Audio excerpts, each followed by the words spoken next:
Hello all, Medieval Fan Over 7 here. Welcome to my... Well, I really hope I do get this post by the end of the year. I might get straight to posting this as soon as the year is out. As soon as I've done the recording, I mean, oh god. So I've been a bit busy today, but a bit excited to do this recording. But last night I achieved my 100th Platinum Trophy. Recorded my past few actually. I live streamed A Way Out, which was my 97th platinum. I didn't record the Grinch Christmas Adventures. I platinumed that again on the PS4 version, but I did a live stream of that I posted on YouTube last year that I did post. I got Hellblade recorded, which is platinumed, and that'll be on YouTube in due time. But yeah, my final one was Batman Enemy Within. Great games. But yeah, I had an end of year goal to achieve 100 platinum trophies, and I achieved it last night. I wanted to achieve 100 platinum trophies by the end of this year. And I thought right now what might be pretty cool is I might do a YouTube video going through each one and see if I can remember much about how difficult they were to get, how easy they were to get, which ones are games that I kind of regret getting the platinums for. I don't really regret any platinum because I feel like it still looks good having them in your platinum list. But ones that I think like have a good platinum title, some that just look generic, because you get some that are just have a platinum trophy, it's just called platinum or something like our platinum trophy. You know what I mean? Just something really uncreative. But ones I think the best have the best trophy titles. You know what I mean? I'm wearing my fluffy hoodie. Fluffy long hoodie. I don't know what you call it. It's kind of like a portable blanket, but this fluffy hoodie that my mum got me for Christmas because it just seemed very fitting. Because it's quite cold right now, and I was gonna put on a onesie, but I thought actually no, this is more fitting right now. But as you can see, I do have 100 platinum trophies, and I'm going to go through each one just now. But yeah, what got me into trophy hunting was, funnily enough, my sister, who is not a gamer and doesn't play any modern games, but she's someone who would know a lot of older games like Spyro and Medieval and that. We grew up on games together. We grew up being retro gamers, but she wouldn't really play many. She would honestly not last on a modern game like Overwatch or The Last of Us. I've seen her try to play Last of Us and she was so clueless. Yeah, she's just not for modern games at all. Put on Tekken or something like that. She'll play Tekken with me, or like, Medieval or Spyro. But yeah, I initially actually got my PS4. Funnily enough, yeah, I skipped an entire generation. I was always a retro gamer growing up. I always played games on PS1 and 2, and even at that I missed out on a lot of PS1 and 2 games. I kind of got just stuck to playing what I knew, like, and growing up I didn't really play many games that were for adults, like GTA and that, so I kind of missed those games growing up. I kind of want to try GTA Vice City. If I'm going to platinum any GTA game, I kind of want to do that, because I heard that takes place in the 80s, which sounds exciting. Although I hear a lot of people, apparently I think the most number one played or bought PS2 game was GTA San Andreas. But I think with me, I just saw, like, because I'm an 80s lover, it's the sound of Vice City sounds very appealing to me. I got my PS4 because of The Last of Us Remaster coming out, and I thought that game looked good for a while, but I never bothered to really, well, obviously buy a PS3 to buy it on. But I decided one day to get a PS4, and I got that with it. And for that reason, I actually didn't play it until a few years after getting it. So I think that was the 2014. I just never really got around to it, because I think at first I can't remember if I did get it with it. I'm pretty sure it came with Watch Dogs actually. I think I initially started off with like playing like the Telltale games because I had those on PC as well. Those of you who know me know I love the Telltale games, especially if you know my other YouTube channel, Steven's YTPs. Go check that out if you're interested. Basically, what kind of got me into trophy hunting is because those games I didn't really notice the trophies. I noticed things pop, but I didn't really know what they were or what collection you added to or what they added to or anything. I have actually played on my PS3 because I platinumed. Well, I can't platinum PlayStation All Stars Battle Royale anymore, which makes me really sad because I only had one online trophy left to get on it, but the online aspect of that game is shut down, so you can't earn it anymore. You can't earn the Last of Us PS3 platinum anymore either. So I'm glad I didn't start with that one because I hate having trophies on my trophy list that are just sat unplatinumed and you can't platinum them. It's so annoying. I wish there was a way I could just sort of hide PlayStation All Stars from my trophy list for that reason. If there's any way you can get the play a ranked match trophy on PlayStation All Stars, let me know if it can be done in a private match. If any of you want to help me farm that, for whatever reason, please do let me know. And basically, what got me in properly into this was when I got my first platinum, where I actually had to try and get it because with the Telltale games, you basically just have to play them to platinum it. So I didn't even realize I was doing it at first. But the first game was actually Watch Dogs. That was the first game that I actually went to platinum because basically it was a bit of competition. My sister would watch me play games. She never actually played them herself, really. I think she played a bit of like the new Ratchet and Clank on the PS4, not the Rift Apart one, the one before it. I think she saw a friend of mine who had platinumed Watch Dogs, and I was playing Watch Dogs and I hadn't platinumed it. I think a bit of competitiveness came out from her, and she was saying, "We must platinum this game if he's platinumed it," because I can't remember why she was so competitive about it, but like basically her holding me into platinuming it, even though she was doing all the work. It's actually kind of funny. I was doing all the platinuming work. Actually, I think she did some of it. I can't remember, but ever since then, it just became an interest of mine. And funnily enough, she just doesn't do any online gaming or any kind of gaming nowadays. She like triggered an interest in me. It was what she wanted at first, but it became something I wanted to do eventually. So let's scroll down. Some of them are from PS5 upgrades. And etc. etc. So some of them were free, but I've been trying to refrain before the end of the year getting free platinums because I wanted to get as many authentic ones as possible. So a few of these will just be like, free platinums from upgrades, and some that are not free platinums, but it's the same game platinumed again because if I've upgraded to PS5, I've had to get the trophies all over again. Drive Club, that was a game I think that I bought because my stepdad loves cars and all that, but he ended up actually not playing on the PS4, so I ended up selling it. The first platinum I actually achieved was Game of Thrones. Come think of it, I didn't actually think that was my first platinum. I thought it was The Walking Dead. I know, I played The Walking Dead a lot on PC. Come think of it, so maybe it's just I didn't get around to it until after Game of Thrones, but because I think it was actually newly out. Yeah, I think it was newly out episodically. Yeah, because I ended up getting the PS5 the day it came out. Actually, I remember well, I ordered it the day it came out. So I've had that PS5 ever since. But yeah, obviously we started off with PS4 with our trophy journey. Game of Thrones, very straightforward, just like all the other Telltale games. Just complete the game, really. As you can see, it's just for completing each chapter. So eventually you'll platinum it just by simply completing each episode. There's not really much to say about the Game of Thrones game. Just simply complete the game. Same with The Walking Dead Season 2, but it doesn't have a platinum trophy. And the same with The Walking Dead Michonne. Funny enough, that also doesn't have a platinum trophy. These are all great games. I recommend them all. I don't really want to say much about them, just in case of spoilers. Yeah, The Walking Dead, again, just platinumed that for 100%ing the game. There was nothing else required other than just completing the game. Oh, The Walking Dead is the title of that platinum. That's pretty good. I like how the platinum trophy is just the platinum icon. That's actually pretty neat. I didn't realize that. 400 days. I think there was a trophy in that wasn't for just completing a chapter. There was one for winning a game of rock paper scissors, yeah, and then for finding either Carly or Doug. So those two were actually not story related. You actually kind of had to go out your way for those ones, but they're not for a platinum. Wolf Among Us actually is mostly the same. Also another great game. I'd very much recommend it. I was very happy with this platinum.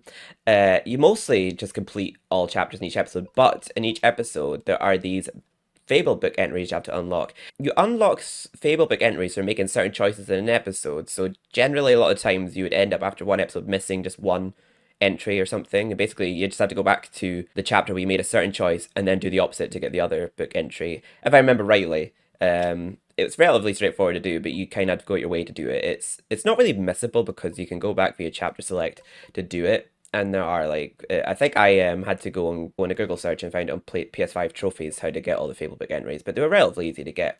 But it's a great game though. It's centered around the, I think it's the Fables comic. Basically, it's about fairy tale creatures, but not suitable for children. It's like fairy tale creatures for adults. Because there's like prostitutes in it and lots of swearing and everything, and there's like a pimp called Georgie, Porgy, so it's basically fairy tale creatures X-rated. But it's a really good game actually. You're playing as basically the big bad wolf, but I guess he's kind of like you could choose whether he's still ruthless or a reformed guy because he's investigating the murder of someone called Faith, I think. Yeah, it's Faith. I'd have to play that again. I actually love that game.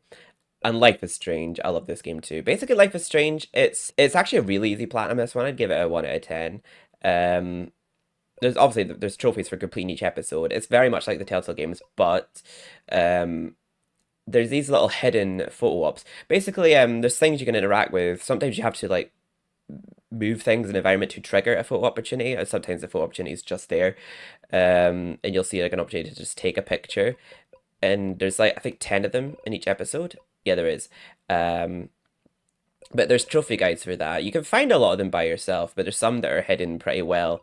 There's only one gold trophy and all the rest are bronze in Life is Strange. If you follow a guide on YouTube, you can just go play in collector's mode, which is like chapter select, and you can just jump to chapters. And it tells you which chapters you're missing photos as well, so that makes it easy to like narrow it down. So it's very easy to get the remaining photographs. Love this game, by the way, as well. Love Max and Chloe. Amazing game, Life is Strange. Heavy Rain is another great game too.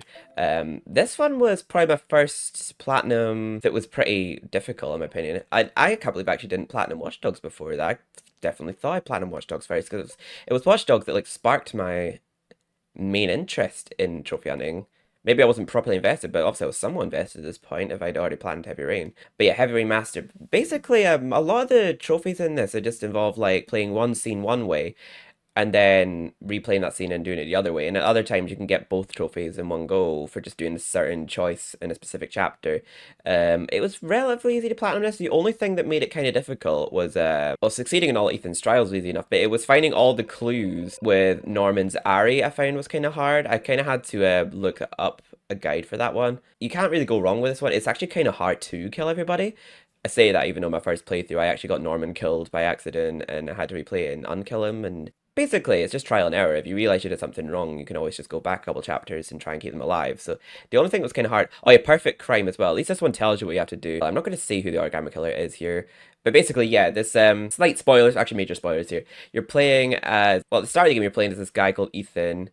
You're at a shopping mall after their son's birthday, Jason, I believe. And Jason's just a disobedient little brat. And he runs out in the middle of the road and gets run over. And we're grieving him like a year later. Somehow that's caused relationship issues with his wife and all that. Basically, he starts having these blackouts. And during a blackout, his son, Sean, gets taken by this person called the Origami Killer. And we play as various characters. We play as a crime scene investigator, Norman, and a private eye called Shelby. And this journalist called Madison. One of the main scenes that stuck out in this game to me was the doctor scene. That scene just stuck with me for a while and have nightmares about even now. That I don't even know how Madison got out of that situation alive and sane, to be honest. Like, she seemed perfectly chill after it when she survived it, even though she pretty much would not survive that in real life. Like, yeah, there was, yeah. But this is the main trophy that made this hard to platinum for me, the seeing all endings, because there's a lot of them. I think you at least don't have to play from the very start of the game for it. I think you keep having to go back to Ondulus. Yeah, I would recommend following a guide for it because I think there's like at the very least I think 3 playthroughs are required in order to see all endings. But if you somehow mess up anything, more would be required. I definitely recommend following a guide for the all endings. That's what made that one kind of hard for me. And also there was one called Kamikaze. That was a pretty tricky trophy. I had to like follow a specific guide to get that one. Whereas Kamikaze, take the best route on the highway, which is one of Ethan's trials that he's left by the origami killer. He's left 5 trials. Basically, he's been tested to see if he would save his son the way that his father didn't save his. Basically, but it's a great game. This I actually still have to platinum this on PS3. So I was actually planning on redoing my walkthrough of this in the channel because 10 years ago, actually, I don't know, it was quite some time I did my walkthrough of this, but it was like in an old mindset. The things I talked about in the video are so dated, in my opinion, like due to my that time in my life. The people I talk about too, and it's just like I felt like I didn't follow the story very well. There were certain things that just didn't stick with me when playing it, and it was kind of cringe. But I'm definitely looking forward to play again. I just haven't gone around to it. So much, so little time, so much I want to do. But I plan on like when I'm doing my trophy journey again on PS3, I was going to record it. I hope people don't mind if I play it on PS3 again. In my opinion, the game still looks great on PS3. I hope people don't mind me playing at 720p instead of 1080p. Yeah, Watch Dogs. I actually really like this game. I think some people like always say like, oh, that's just like a not as good version of GTA and that. But I'm like, I don't know. It was pretty fun like being this person who he's a vigilante that he's wanting to take down the people responsible for killing his niece. I can't remember why they killed his niece. I can't even remember the main guy behind it. It was so long since I played it. But I know that he's taking down these guys. And I think he's working with somebody who is actually working with them too. Georgie, I can't remember. I can't remember. I think if Georgie somehow turns out to be bad. I can't remember why. I had a major crush on Aiden Pierce when I played it as well. We're meant to just be this family man. We've got a nephew and a sister that we care about. I think you can have your public opinion you in a bad way, in your public opinion good. Uh, but basically, you can also just run people over and just shoot people in the street, all because you lost your niece. That justifies shooting people in the streets. But it just made it so bizarre being able that you could just shoot civilians, because why not? But you still try to empathize with this guy, feel sorry for him, and I'm just shooting people in the street, just making it so unbelievable. It was kind of more of a grindy trophy, this platinum, this one, rather than a difficult one, because you could do everything on the easiest difficulty. I actually did a walkthrough in Egypt, but got a lot of dislikes. I probably played it really shit. It was years ago I played it. Yeah, these are like all story related. Oh, it's to take down Maurice's story related, but then you get ones, I guess, complete 40 fixer contracts. But yeah, pretty much you have to, they're marked on the map, all these contracts, like all these little side missions, but there's just so many of them and they're all the same. It just gets really tedious. Yeah, like every gang hideout, every investigation, every privacy invasion. So basically, yeah, that's when you're just like, basically I think when you're looking through hidden cameras in people's homes, if I remember rightly. Complete every criminal convo. Oh god, they got so tedious after a while. I remember they're just so unnecessary, but you have to do them for the platinum. Act 1 to 5 are all story related. Participate in 5 different Sega games. Oh yeah, I can't remember how many there are. There's like darts and the drinking game and that. Kill for enemies. It's been so long since I platinum this, but this is the platinum that I remember like my sister saw a friend of mine had already platinumed and she was saying, you must get this platinum too, compete with him, like otherwise he's better than you. So I'm like, okay. Escape, that was actually harder, I remember, than I thought it would be, escaping a level 5 police scam, because like there's just more like more yellow circles appear every time you dodge one. Another circle appears. You have to dodge, and another yellow circle, then another yellow circle. It's so hard to escape it. The only way I found easy to escape it was on the water. For some reason, they'll scan you on the water, so it was very easy to escape that. Shoot out a tire in 15 different vehicles. Yeah, it could be anyone's vehicle, an innocent civilian as well. Kill 3 enemies with a single IED. That's like an explosion. That was pretty easy to do. I felt actually no, I can't remember. I think I was actually can't remember how I did that. I think it works on police officers too. I think when the police were after me, that's what I killed with it. Complete the final mission in human traffic. Oh god, I think I remember that one was actually really disturbing. All the dead bodies that you find. Lying around. Collect all 8 burner phones, complete the final mission in the weapons trade investigation. Yeah, I remember. I do love this game. It's not a platinum I regret. It was just it wasn't really the most fun. Yeah, unlock every skill in the skill tree. That was one of the easy ones. Oh yeah, I actually did quite like the online game, the online mode in this game, which is really fun. Invade and successfully observe 10 enemy fixers and online tailing. Yeah, the online trophies in this were actually pretty fun. For a little while, I was actually quite obsessed with the online mode in this. I hadn't played it for a bit. I met one of my friends actually, funnily enough, through that. Oh, I still need to play Bad Blood actually. Watch Dogs, I do very much love that game. The platinum was a bit annoying. I felt it was a bit repetitive after a while. But Until Dawn, I love that game. I even played the remaster as well, or remake even. It was actually a very easy platinum this one, if you follow a guide. But a lot of them involve making bad choices. It was just a prank, Han. Chris chose to shoot Ashley. Mike shot Emily. Ashley snapped and let Chris die. So that's 3 trophies there alone for doing choices that trigger a character to lead another character to die. Ashley or Chris opened it. Yeah, that one, you let the wrong one in. You open the trap door to let them in. That can happen as either Chris or Ashley, depending on their choices. Mike allowed Emily to stay in the basement, so that's one for like you have to replay that scene to play it differently because it's either shoot Emily or let her stay in the basement. So it's like one or the other. Sam immediately flicked the switch to set Lodger Blade. So yeah, first chance she gets at the part at the end, flick the switch to set Lodger Blaze and it kills everyone inside. So you don't wait for everyone to leave, you just get everyone killed. Since we actually a lot of these trophies don't even trigger until about midway through the game, and then all the others are mostly just for collectibles. All the gold ones are mostly for collectibles, apart from the Skillful Wolfman. So I recommend following a guide for this one. Although I'm surprised like how many of these clues I actually did remember. I think I was only missing one from each clue line when I was doing the remake, and it had been years since I like went for the collectibles in this game, so it's surprising how much I remembered. But yeah, there are guides for this on YouTube by PlayStation Trophies and Power Picks as well, so I would just look them up for that. But yeah, the clues in this game actually do add a lot to the story. There's like a lot that affect the dialogue and choices and the fate of one character, funnily enough, too. If you upsettingly, Josh doesn't have a good ending in the original Till Dawn, which I'm glad he potentially does have in the remake. But yeah, there's the twins clue line, the 1952 clue line, the Mystery Man clue line, and there's actually 3 trophies that are tied to everyone living. All boys, all girls, and everyone surviving until dawn, which are... Where's the boys one? They're like... Yeah, all boys escape death. I don't know why it's further down. Yeah, Jessica... Just simply Jessica surviving is a trophy. Because she survived her night of terror. So basically for that, she just has to survive. There's one for everyone dying. And there's a gold trophy for the wolf surviving. Sam or Ashley attack the psycho. Oh yeah, so basically if you have a pair of scissors as Ashley, you can stab the psycho, get the trophy there, or throw a vase at the psycho for it. Mike cut his fingers off to free himself from the bear trap. You don't even have to do that, but it's a trophy. So, oh yeah, also the totems are basically premonitions in the game. So if you find totems on the mountain, they show you a potential future of what could happen. So they try to help you see an outcome that you want to try and prevent. It was actually surprisingly hard to keep everyone alive, I felt. Especially Matt. He's like probably the hardest character to keep alive in that game just because the requirements for keeping him alive are so specific. So it's kind of hard to keep all the boys alive at least. I don't think I actually kept them alive in my first playthrough. And my first playthrough is actually still on YouTube. And I remember it didn't even dawn on me why we were at that cabin, lodge, even at the start, where that shows again I wasn't following the story. I didn't know that we went back there. That I didn't know that was actually the Washington's lodge. I didn't know. Obviously, I knew that his sisters died the previous year, but I thought it was just some random lodge we were hanging out. I didn't know it was like his parents' lodge. I thought it was like some abandoned lodge. But I thought, well, it looks like it's looked after very well.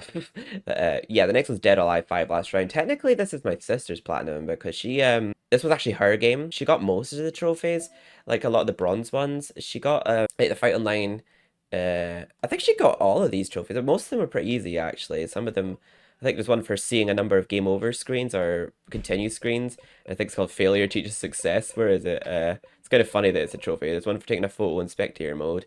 Successfully block an opponent's attack during a cliffhanger. Win without taking any damage or whatever. Maybe you could just do that in easiest difficulty though. Yeah, see, failure teaches success. Press H. I think that's hit, punch, kick. I actually don't know what the H stands for. I can't remember if that's X, triangle, or square, but like And most of the trophies in this are actually pretty easy. There's one for playing 100 online matches. It's not even for like, yeah, display the moves list, display the move details, save a replay, change the background music settings. Yeah, so they're mostly really easy, the trophies in this. But apart from, yeah, it's all the lessons in tutorial and do all the lessons for, on all the combo lessons for one character. I think they were the only two trophies that were actually pretty hard in the game. I think they're the only two I actually went for. I think my sister did all the rest. Oh yeah, complete all the moves in a cut. Yeah, I did all those. So basically I did the three really hard trophies and she did all the other. Oh yeah, play free training for an hour. I remember I was just loaded into training and just sort of went AFK for an hour and just came back and I had the trophy. It was a relatively easy plan. But yeah, just fight online 100 times. You don't even have to win any matches. But it's a fun game, Dead or Alive. It's definitely appeals to the male gaze, like that game. Like I wouldn't know being a gay man, but there's some very raunchy outfits in that game. Oh, Ratchet and Clank. It was a fun game, this one. I feel like, obviously, I think a lot of people had issues with this one compared to the original one because they cut out a lot of levels and frame rate wasn't 60 FPS. The humor wasn't quite like it was, or the animations were not quite like they were in the original, which I agree with them on. It was a fun game though, nonetheless, but it did lack certain charm of the original game. But the planning of this was relatively easy. The only thing I found hard in it was Death by Disco because I found it really hard knowing which enemies I hadn't made dance yet. It was hard to know. We trade in a set of duplicate holo cards for a new one. I can't remember what that was for. That's a whole new feature of this game, the whole holo cards part. Reached the maximum bolt multiplier in challenge mode. So that basically just like collect a load of bolts at once and it'll build up. I think it's 20 times, I'm not sure. Complete your first rare Raritanium weapon mod. Oh yeah, rare Raritanium is a thing in the original Ratchet and Clanks, but it's not really a frequent currency like it is in this. You use rare Raritanium to upgrade weapons. So yeah, basically that's just one you would get easily. Complete your first holo card set, easy enough. It's Death by Disco. I surprisingly had a lot of trouble with this one. I took forever to actually. Basically, you get the Groovatron, which is a gadget, which makes enemies dance. It was actually pretty. Yeah, it was easy enough, it sounds like, but it's just knowing which enemies you haven't made dance yet, because there's so many types. Ride every catwalk without moving in Calibo. That was actually pretty easy, that one. You just simply have to... That's what I mean. I liked the trophies in this, because a lot of them were what would have been skill points in the original game, and they just turned them into trophies in this, which is pretty cool. Find Quark's lounge, and then to planetizer, destroy all the planet models in Drake's office, get eaten by a pool shark. Pool sharks are the worst. Destroy 10 inactive warbots in Quartu. Sheepanate a Blark helicopter. Defeat 40 enemies while jetpacking. Very fun game, though. I very much recommend the Ratchet and Clank games. Yeah, this was mostly an easy platinum. I just remember, I think, we have to play in challenge mode, upgrade every weapon. There's a bit of grinding to it, but it's a fun game. It won't feel too grindy for you. For some reason, it always triggers me whenever there's a story-related trophy that's gold, because I feel like the gold trophies would be ones you should really have to work hard for, you know what I mean? And then you get, like, the really hard trophies that are bronze. I'm like, I don't get it. Minecraft story mode? I didn't realize I planned this so early. This was mostly like the other Telltale games where it just requires completing every episode apart from, I believe, one trophy. Acquire the grief for acquire the engineer. I'm pretty sure that's story related as well. But all the episodes require completing episode 1 and 6, but there's one trophy in episode 1 to attempt to craft a lever at a crafting table. I can't remember if you actually do craft it or not. Not entirely sure. It is actually a missable trophy, so if you're at a crafting table, attempt to craft a lever and you'll get a trophy. So that one is missable. But apart from that, all the others just require you completing the game. Just under 2% of players are platinum this one. I wonder if it's just because of that trophy alone, or do people just give up on it before the end? That's the thing. I think a lot of people who play Telltale games are adults because a lot of their games up to then were for adults, but they finally do one that's for kids. It's clearly aimed at kids, and they're like, "Oh no, that sucks." But I'm like, yeah, but that's probably because it's not aimed at your audience. It's not for you. It's for a younger audience, this game. It was a good enough game. I enjoyed it. It's sometimes I like a nice little wee wholesome game. Okay, Fahrenheit. Yeah, I actually really like this game. It's a PS2 game. I liked it a lot more than I thought I would. The controls in it were a bit janky at times. Like, it kind of pissed me off a bit, some of the boss fights and that, because I played it on, like, I think I went right in on hard mode right away. I don't think I actually even tried it on easy first, but there's a trophy for completing the game in hardest difficulty. Just like Heavy Rain, who this is also made by the same devs as Quantic Dream. There is a trophy for seeing all endings, but there's only 3 endings, and all 3 of them are in the last chapter. So basically just replay the last chapter. Basically, these 3 trophies here, the Oracle deliver Jade to the altar, the Cyborg deliver Jade to the altar, and Lucas deliver Jade to the altar are the 3 endings, which can all be done in the last chapter. So that's pretty easy to unlock all endings in this one. I think that all 3 of those are unlocked via collecting the tarot cards. I'm not actually entirely sure. It's been a while since I played it. Yeah, it's a very confusing story to actually explain, but it was a really good game. You basically play as this guy who gets possessed and commits a murder, and you basically find out why he was possessed and what possessed him, a bit more behind that. And basically you're playing as these 2 detectives as well. investigating the murder that you committed, and it's a very good game actually. I really enjoyed it. I very much recommend it. It's just the controls are a bit wonky at times. Oh, again, Pac-Man, another Telltale game. Pac-Man, I mean Batman. Love that title as well. I'm Batman. That's a good platinum title. I'm trying to pay attention to the actual platinum titles because some of them are pretty great game, great twist at the end as well, actually, funny enough. But yeah, all the trophies just require completing the game. That's simply it. Nothing more to say about it. And Tekken 6, yeah, Tekken Fanatic, that's a good platinum title, I suppose.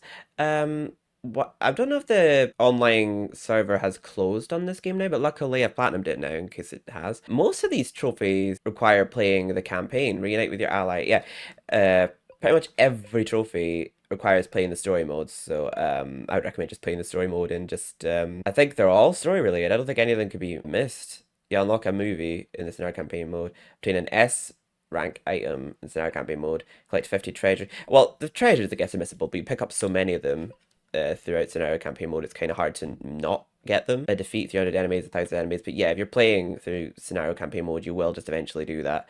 I'm pretty sure I don't think I had to replay any until I like defeated that amount or collected that much treasure. Defeat 100 enemies with the flamethrower. So yeah, a lot of these just involve just a bit of grinding on the story mode. Not many of them are for being offline. Yeah, actually, there are some online trophies. Perform a 30 chain combo in scenario campaign mode, perform a 10 chain combo in scenario campaign mode, perform a 50 chain combo. I think I remember that the story is at its deepest on Tekken 6. There's a lot to the story in Tekken 6 compared to other Tekkens, I think I remember rightly. Clear the Millennium Tower. I can't remember if I did that first try or not. I think I looked that up. I can't remember. Yeah, some of these are missable, but it was a relatively fun platinum. I don't think I remember having too much stress with it. Yeah, some here. Win a player match in online mode. Play 3 matches online. Play 10 matches online. Yeah, luckily you don't have to win any of them apart from one. Oh, yeah. Win a ranked match. Win a player match. So win 2 technically. Play 30 matches. Clear the arcade battle in offline mode. Defeat 3 enemies in team battle in offline mode. Earn 10 consecutive wins in survival. Oh, well, that's good then. You didn't have to do that in online mode. Inflict a total of 1,000 damage in practice. Complete the gallery. I can't remember how you do that, actually. I think you have to play scenario campaign mode to unlock everything in the gallery. Defeat 30 ghosts. That must be done through practice. Collect more than Oh, I can't remember how grindy that was, but I assume that must be very grindy. You earn gold basically just for playing, really. Scenario campaign mode and regular matches. Defeat Nancy. Oh yeah, that's part of scenario campaign mode too, I believe. I remember that platinum being relatively easy though. I think it just took a bit of time. It was a bit grindy. And I've nearly platinumed PlayStation's All-Stars Battle Royale, and most of the trophies just involve completing arcade mode as each character with the occasional other one thrown in, like earn a triple kill, like earn a double kill 2 versus 2 match made online game. And I think there's one for there's one gold trophy that I did actually get. Earn a triple kill with a level 1 super attack. I did that surprisingly easy. I do have like a walkthrough of me playing as Dan on YouTube. I kind of just gave up on getting the rest of the characters trophies when I knew that I wasn't going to be able to get a platinum anymore because I tried one day and I just couldn't go online. And then I found out it was because that the server was shut down. That you complete a ranked match online, and it's because of that trophy alone that I can't platinum this game. Called All-Star Legends. You've only done everything. I would love to have that in my gallery, considering Dan's in that game. Dragon Age Inquisition. That just seemed like a game that I might have liked, but I don't think I was really in the mood at the time I played it. I might have liked it if I committed. It just seemed awfully grindy and too much to learn at once. So I just guess at the time I just didn't really invest into it. Call of Duty. I was actually kind of liking the story of this game. I wasn't really playing the online part of it. I probably will play some online COD eventually, but there's like a new one released every year. It's so hard to keep up with them. Beyond Two Souls. Okay, this one took me a while to get because I kind of gave up on the game for a while. Because yeah, when did I get my first trophy on it? Yeah, I got it on June. Yeah, June in 2016, and I didn't platinum it until August in 2017. Because I don't know. I did enjoy the game, but it didn't really grip me as much as Heavy Rain did. I feel like I couldn't be bothered trying to get all the endings after the first time I played it, but eventually I did commit. It's a bit similar to Heavy Rain, where you do just have to do certain things one way in one chapter and then replay and do it a bit differently. Like, they did 3 mischievous things with Jodie and Aiden. They're relatively easy. You just sometimes might miss them because you don't know the specific things you have to do in each chapter for them. But again, you just always like look them up. But then you'll get the silver ones that are like sort of cause your choices out the whole game. Whereas all the silver ones, bronze ones, generally ones you could just like in a scene. It doesn't require any build up. Yeah, Two Souls, launch a scene in duo modes. Basically in 2 players, so even if you don't have a friend, just act like it. There is a trophy, I think, for completing the game in duo mode. I did that by myself. I just did it with 2 controllers. So basically it's 2-player mode, but if you don't have anyone to play with, you can do it by yourself. I just kept switching controllers each time I switched character.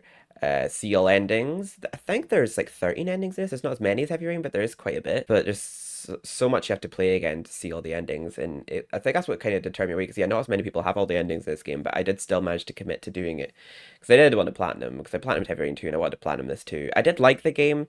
I didn't so much enjoy platinuming it though. It was very tedious, but I still wanted it platinum. But it was kind of a dull platinum. I would still recommend getting it if you did enjoy the game and just started like powering through it. But it was very tedious platinum. It wasn't one I was very happy with getting, but well, happy trying to get. But I'm happy that I have it. Beyond Two Souls Master. I went from a second son. I believe Troy Baker actually voices the main character in this, if I remember rightly.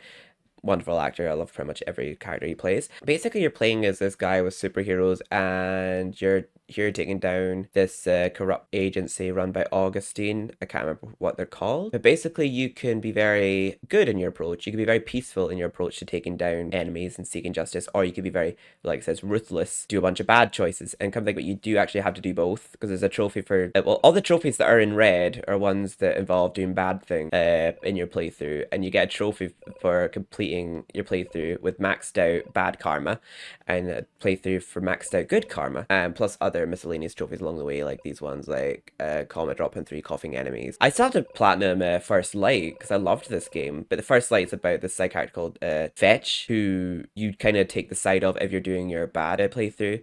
Yeah, finish the story with Evil Karma or Good Karma. Very good game. I actually enjoy your powers. That's actually a good platinum title too. Yeah, it's a very good game, this one. I'd very much recommend it. It's a very fun game. Watch Dogs 2. This was much easier than Watch Dogs 1 to platinum. The only trophy that was kind of hard in it was, surprisingly, it doesn't sound like it should be that difficult. Oh, there's actually a few trophy DLCs I've not gotten in this. I kind of do want to like eventually get all the DLC trophies from all these games just to clean them up a little bit. But yeah, it was very easy actually to platinum as compared to Watch Dogs 1. The only one that was kind of hard was hold my hair, take a picture of someone vomiting. Yeah, see it, like it's one of the rarest trophies, 3.3, because it was just very hard to like find someone vomiting. You often find people vomiting by the beach or outside of bars and that.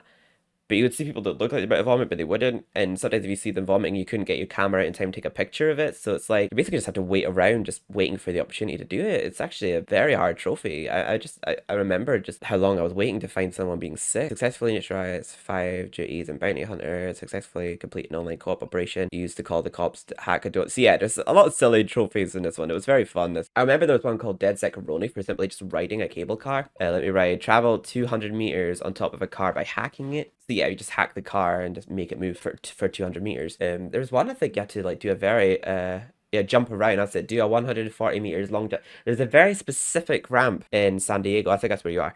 Or San Francisco. I actually don't know where it is. There's a very specific ramp you have to jump off of to perform this. You'll have to look up on Google. You will find it. They'll tell you. Do a stealth takedown 30 times. It was actually very easy. It's mini road trip. Drive 4 kilometers while driving the ring from Elec Motors. Yeah, all of these. Oh, to find all the key data hidden. I think that's the only one that's kind of grindy. Because you had to find all the key data, but it was a lot less grindy, this one, compared to some previous ones. Pet 10 dogs, buy a shirt.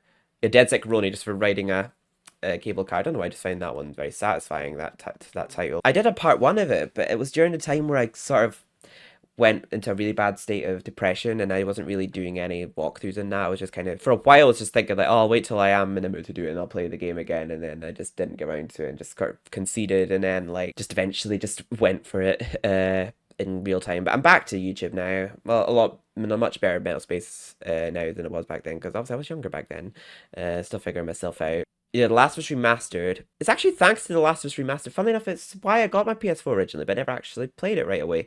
When did I actually get the Platinum? 2018, actually. I thought I got it longer ago than that. But yeah, this is actually the game that got me into online gaming. And I didn't expect it to, because there's trophies for playing the online mode factions. They complete the Hunter Journey, Flyfire Journey, build your clan to 40 people in factions, win a game of Supply Raid, and Survivors in Fine Match. They're all the only 4 they're needed for the Platinum. Then there's all these other ones, like Left Behind. I've played Left Behind 100% too. Great game. I played that on Survivor. I don't think I should play that one on Grounded. And these are all for playing factions, the multiplayer. All for winning a match. Or just complete a match with 5 downs or executions, which is actually very easy to do. Complete a game of Supply Raid on either one of these maps, or these 3. Oh, there's one of Interrogation too. I never really played Interrogation much apart from these trophies. But yeah, I actually, funnily enough, this is actually harder than the remake. When I say remastered, I mean remastered, not remake. The remake, I've actually still the platinum it, funnily enough. It's not because it was hard, it's just I haven't gotten around to it yet. The remastered has difficulty tied to it and multiplayer, whereas the remake doesn't. You don't have to do it on any specific difficulty or do the multiplayer because there's no multiplayer on it. You have to beat the game on Survivor and then Survivor Plus, which is New Game Plus Survivor, in order to platinum it. And you also have to do the multiplayer, but not only just play the multiplayer, you have to grind the multiplayer too. You have to survive 12 weeks as Firefly and do the exact same journey again as Hunter. And basically that means every week, for the first, I think, up to 10 weeks or so, just so long as you have, basically, you lose some members from your clan, but you lose as little as possible if you meet the number of supplies. Basically, when you defeat enemies, you pick supplies up off of them, and if you get enough supplies, you lose a very minimal amount of clan members. But I think once you don't get in, I think about like week 11 or 12, if you don't get enough cans, I think sometimes you'll lose 60%, 50%, 40% depending on how many supplies you have. But I think on like week 11 or 12, the least amount you'll have alive is just everyone dies and you start from square one. So basically, I would do a lot of the harder missions to start off with, and as the weeks go on, I do like easier ones like healing people and reviving and stuff that I know I'd be able to achieve in a match. You don't want to get to like week 10 or 11 and have like a really hard challenge that you're struggling to do. So basically, set yourself, leave the easier missions until last. I would do some of the harder ones first to get them out the way because you could sort of risk not reaching the maximum supply goal for that one because you can risk losing some survivors. Build your clan to 40 people in factions. That was actually relatively easy. If you want to get some of the masks unlocked and cosmetics unlocked, that's pretty tricky, like the skull mask, because I think you have to end week 12 with a certain number of people in your clan, but I can't remember how many it is, but I remember that was quite a flex to unlock, and the bow as well. I actually loved the multiplayer in this, and I might still play it now on stream, and I'm glad the servers are still online. I don't want them ever to go offline. I was kind of hoping that maybe they might have remastered the multiplayer when they made Last of Us 2 multiplayer, but it seems like they scrapped that now. Yeah, I took it a step further, because this platinum was already considered like a 9 out of 10, I think, of PlayStation trophies because of the difficulty being tied to it. But I took it a step further, and I actually went for my platinum on Grounded, because I wanted the gold trophy for completing the game on Grounded Mode, the Grounded Mode Plus. And I died so much when doing so, but it's such a good game, and I'm so glad I have the platinum, and I love the title. It can't be for nothing. It's such a journey, honestly. You really do feel for these characters, Joel and Ellie, the growth between them throughout the whole game, just how Joel is this like hardened person after losing his daughter, and after the apocalypse, he's just falling in with this really hardy group of hunters and all that. He's basically going this long journey of delivering the cure to mankind to a Firefly lab, and during this whole year that we're delivering her, basically they get really close and they have their ups and downs through all of it, but basically it gets to the end to where she has to die in order to make this cure, and he doesn't go through with it, and he ends up killing everyone in the lab to keep her alive. So it's like, it's a really good game. I could not recommend it enough. It's so good. The Last of Us. It was actually quite a hard platinum, to be honest. Like getting all the collectibles, you just follow a guide for that. But it was just really hard because of the difficulty. Because in grounded mode, the checkpoints are far fewer in between. A lot of things. One hit kill you, like bosses one hit kill you. The enemies detect you a lot more easily. Something I used to always do was I used to always move about while crouched while aiming my bow, because whenever you did that, you were moving slow enough for them not to detect you. It was really hard doing it on grounded, but yeah, unlocking all shift doors. I think that was one of my last trophies, funnily enough. Yeah, it was. And full upgrade Joel supplements. Yeah, so it's just kind of grindy because you have to do it on New Game Plus, and all optional conversations. All this stuff can be found online, and all of Ellie's jokes. All of Ellie's jokes in Left Behind, I think, are counted into the platinum for the remake. But yeah, these are relatively fun trophies. Like finding all the Firefly pendants. Apparently, there are people who actually auditioned, like fans of Naughty Dog, that actually just auditioned and had their names put on Firefly pendants as like obviously Firefly clan members in the game. Really, really good game. The Last of Us. Cannot recommend it enough. Oh, Friday 13th the game. I'm so sad. This is actually going offline in 2 days as we speak. So I'm probably going to live stream this later because I'm really sad this game's going offline. I love this game so much. It's such a special place in my heart. It's an online game, obviously based on the franchise, killer franchise. Love that title. Friday 13th, the game. Not Friday 13th, the game, but the franchise Friday 13th. Basically, it's very straightforward. You play as either the killer. One thing I don't like about it is that Killer and Survivor, or Counselor and Jason, are the same queue, which encouraged a lot of people to team up together and work with Jason and ruin the game for other counselors. After playing The Last of Us Factions, where I met a couple of friends on, I don't talk to anymore, it's a long story. This became one of my main online horror games, and I kind of only switched over to Dead by Daylight because this game just sort of let itself die and had some really bogus updates, like removing stun and his rage. But I remember when I first played this game, I was so scared of it. I remember one of my first games was just hiding in a wardrobe, and then I became somewhat really good at Jason and really good at Counselor. I remember like someone Yeah, don't talk to you anymore. He used to be quite scared of me when I was Jason, and he used to like dread chasing me when he was Jason because I was a good counselor, especially as Vanessa. And I would still love to stream this game now if it let me, but it was a relatively easy platinum, and you can do the trophies in a private match as well. It's just you just have to do several things. If you're struggling to do some things in a proper match, just go in a private match with your friends and do it. Yeah, play 1,000 matches, Jason. I grinded that in a private match because I play Jason a lot anyway, but you get counsel a lot more than you do Jason, so you got the 1,000 matches as counselor a lot sooner than Jason. So basically, you just have to play as 7 counselors, and you have to escape from Jason while Jason's hunting you down and killing you. By either escaping to the police by repairing the phone and calling the police, fixing 2 cars and escaping, or a boat if the map has one, or surviving the 20 minutes, which is my favorite way of surviving. I love just surviving the 20 minutes. Although my experience now, a lot of the Jasons are just awful. There's not many good players in this game, but you do run into the odd cracked Jason that's terrifying. Jason goes to hell, kill counselor. Yeah, so kill 13 counselors. That actually surprisingly took quite some time. See, 0.1% have it. That doesn't sound like a lot of trophies, but it does a lot of kills, I mean, but surprisingly it does take a lot of time to get that. Kill all 7. I got that one, I think, my second match, funny enough, and the one for good measure. So yeah, basically that's 2 trophies in a row. If you kill everyone and Tommy Jarvis, you get 2 trophies. Play as each Jason, play as each counselor. Yeah, perform 100 car repairs, 100 boat repairs, successfully repair the phone box or an electrical box 100 times, call the police 13 times. So it's all just stuff that, luckily, it's not an online game that's got very specific requirements to where you just can't achieve it at all, like Overwatch. If you are having trouble with enemies and you have a friend that can help you farm it, like, especially the boat one, because I pretty much never escape on the boat now since they made it so that you can hear it starting. Because I remember that used to be my favorite form of escape because it was like a stealthy escape, but Jason hears the boat start now, so if it's a part 7 and 8, you may as well not even bother trying to escape on the boat because they'll definitely catch up to you and stop you. Trap Jason with a bear trap 13 times. Yeah, again, that's easy unless it's a good Jason. They just shift over them. Here's Tommy, play as Tommy 13 times, so you have to purposely die for that. Stun Jason with Pamela's sweater 13 times, which I definitely did because I love killing Jason. Hit counselors with, I remember the first time I did kill Jason too, like my friend helped me get it, the roll credits trophy. I think that's probably at the bottom, isn't it? Oh no, PhD. That was actually a really hard trophy to get because there's so many kills in the game. I think, what is there? I don't know how many there are, but there's so many kills. But the one kill I was missing in the game was on the graveyard fence, and that's probably because I'm thinking, well, when am I ever chasing the counselor in the graveyard? Why would it be up there? Like when there's all these other cabins that are much safer. But yeah, my friend like basically just let me kill them on a fence in a private match and I got the trophy.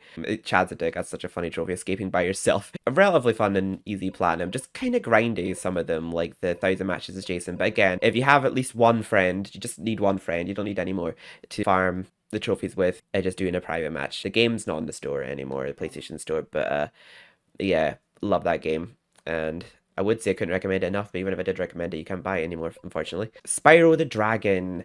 See, with me, I really wish I did platinum the Spyro Reignite trilogy on PlayStation, but again, it's just the game came out, the remake came out during my depression spell where I wasn't uploading any videos, so I was kind of holding off playing the Reignite trilogy for ages, hoping I'd eventually come back to YouTube, and I never did. So I eventually did now, but like, I eventually just sort of gave up and just wanted to play it and just platinum it in my own time. Very straightforward platinum. A lot of it just requires just playing the game, really. Yeah, 7.6% of players have it. You do have to do things in each level, but it's stuff that you would think to do anyway, like find the hidden entrance to Sunny Flight. Anyone who knows the original game and knows how to 100% original game would know about that, but that's a pretty good hidden trophy, that. So basically just stepping on those 5 stones at the artisans. I don't think they light up until like the dragon tells you about them later on, because I think they don't want to make it obvious that it's there, but they don't light up when you step on each one until the dragon tells you it's there. And if the dragon doesn't tell you beforehand you step on all 5 stones, it still unlocks it, but it doesn't light up indicating that you're doing anything. At least it does that in the original. I can't remember if it does it in the remake. Yeah, sheep kebab, flame 10 sheep in Stonehill, which you're running around spamming flame anyway, so you're bound to flame 10 sheep in Stonehill. So they make it so that it's stuff that is story related, but they make it seem like you have to go your way to do it, because like glide to the egg thief in Town Square, when you hear the egg thief from so far away and you have to defeat it to get all eggs and 100% it, so you kind of have to do that anyway. You don't have to light the bonfire, so I guess that one's missable, but again, it's very easy to do. Do a loop around an arch. Yeah, I thought that was a skill point actually when I first played it, so when I was doing it again recently, I was like, what the hell was I remembering that for? But it's a trophy, so basically just press R1 when you're below an arch, and I think is it Sunny Flight? I can't actually remember, but you do like an arch around it, and then you get the trophy. Defeat Toasty without getting hit by him. Not all the bosses require not getting hit in this game. Use a cannon to dispatch a taunting Nork. Charge a vulture. Again, none of these are missable. You can always just replay levels if you miss any trophies and enemies, and that will respawn. But yeah, very easy trophy. The only ones that were kind of hard were the flight levels. Oh yeah, jump off every supercharged ramp in treetops. With enough skill, you will do that easily. I like how they made that one gold because they know how much everyone hated treetops growing up. Yeah, complete icy flight without touching the ground. That was pretty hard. I think there's trophies for that in every level, but yeah, the flights are harder than the speedways in my opinion because what you have to do for them is so specific. Oh, I thought all the flights had to be done without touching the ground. Flame fairies, yeah. So the icy flight one, I can't remember how hard that one is to do without touching the ground, but I do somehow remember the flight added a bit of difficulty to that platinum. But wait, what's the trophy title? Nasty's Demise. Okay, I actually quite like that title. What's Reptile's Rage? Reptile's Remorse. Does he have remorse? Light 6 gem lamps in 15 seconds. I think I remember this platinum's relatively easy because, yeah, you get the 3 trophies for defeating each boss without taking damage. Well, like this one. Oh, clean run the trolley. That was gold as well. They know their audience. Because the trouble with the trolley, the amount of people like myself who heard that so much growing up because of the trolley run in Breeze Harbor that was so hard to control in the original. It was a bit easier in the remake, but they make it so that if you do that successfully, it's a gold trophy because I think they knew how much trouble people had that growing up, so they thought like, well, go on, we'll give you a gold trophy for it. Don't get hit by Bombo. I don't know why, but in the remake, he's called Bob. I don't know, some copyright reason or something. But I remember not knowing who the hell Bob was when I was playing it, and I made my friend laugh because I saw it as a trophy. I was like, don't hit me, you could be Bob for all I know, and she just laughed because it was just so random for me saying it. I was like, I don't know who Bob is. Steal popcorn from Crystal from Hunter. That's done as part of a challenge in Magma Cone. So it's like every level has a trophy tied to it. But it's usually something very easy. Like, there's one just flaming a sheep in Colossus, which is like, God, they really didn't give that one any thought, did they? Defeat Gulp's Overlook without harming fodder. So yeah, basically, just don't get hit.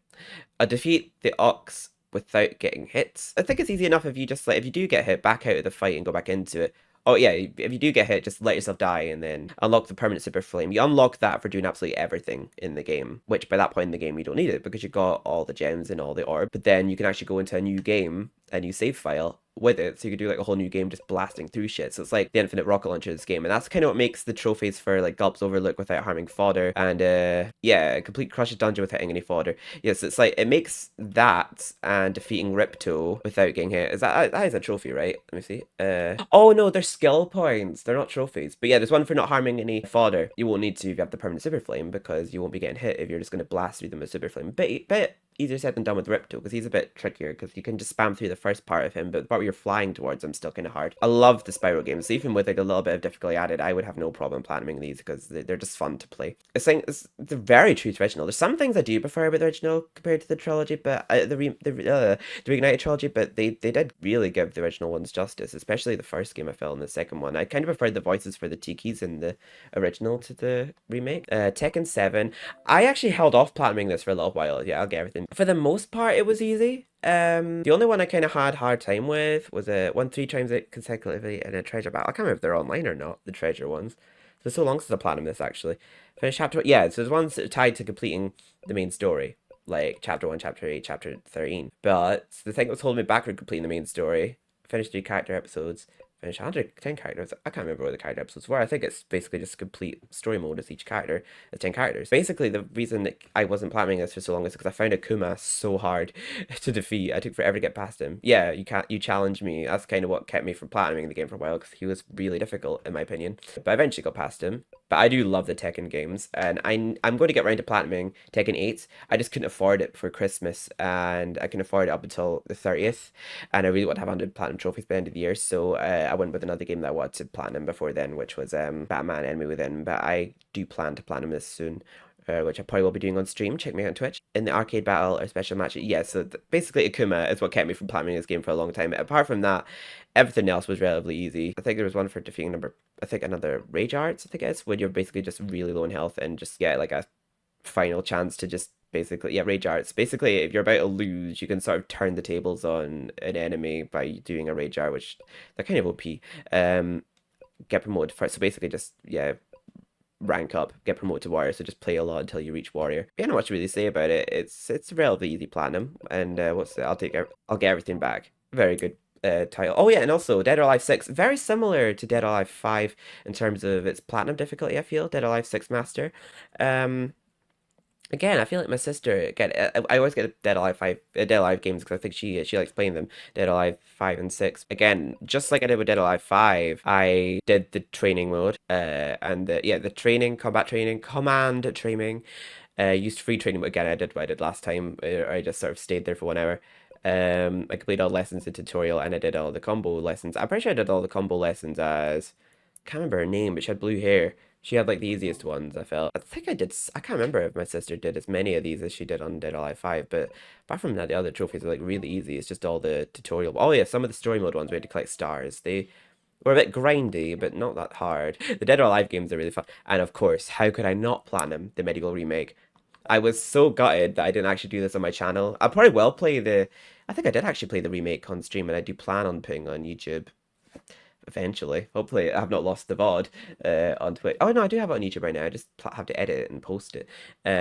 Very happy I have this in my gallery. I was just gutted that I was in a mental state to where I didn't feel like doing YouTube videos on it. But it's a platinum I'm very proud of. Savior Galamir. So glad I have it in my gallery.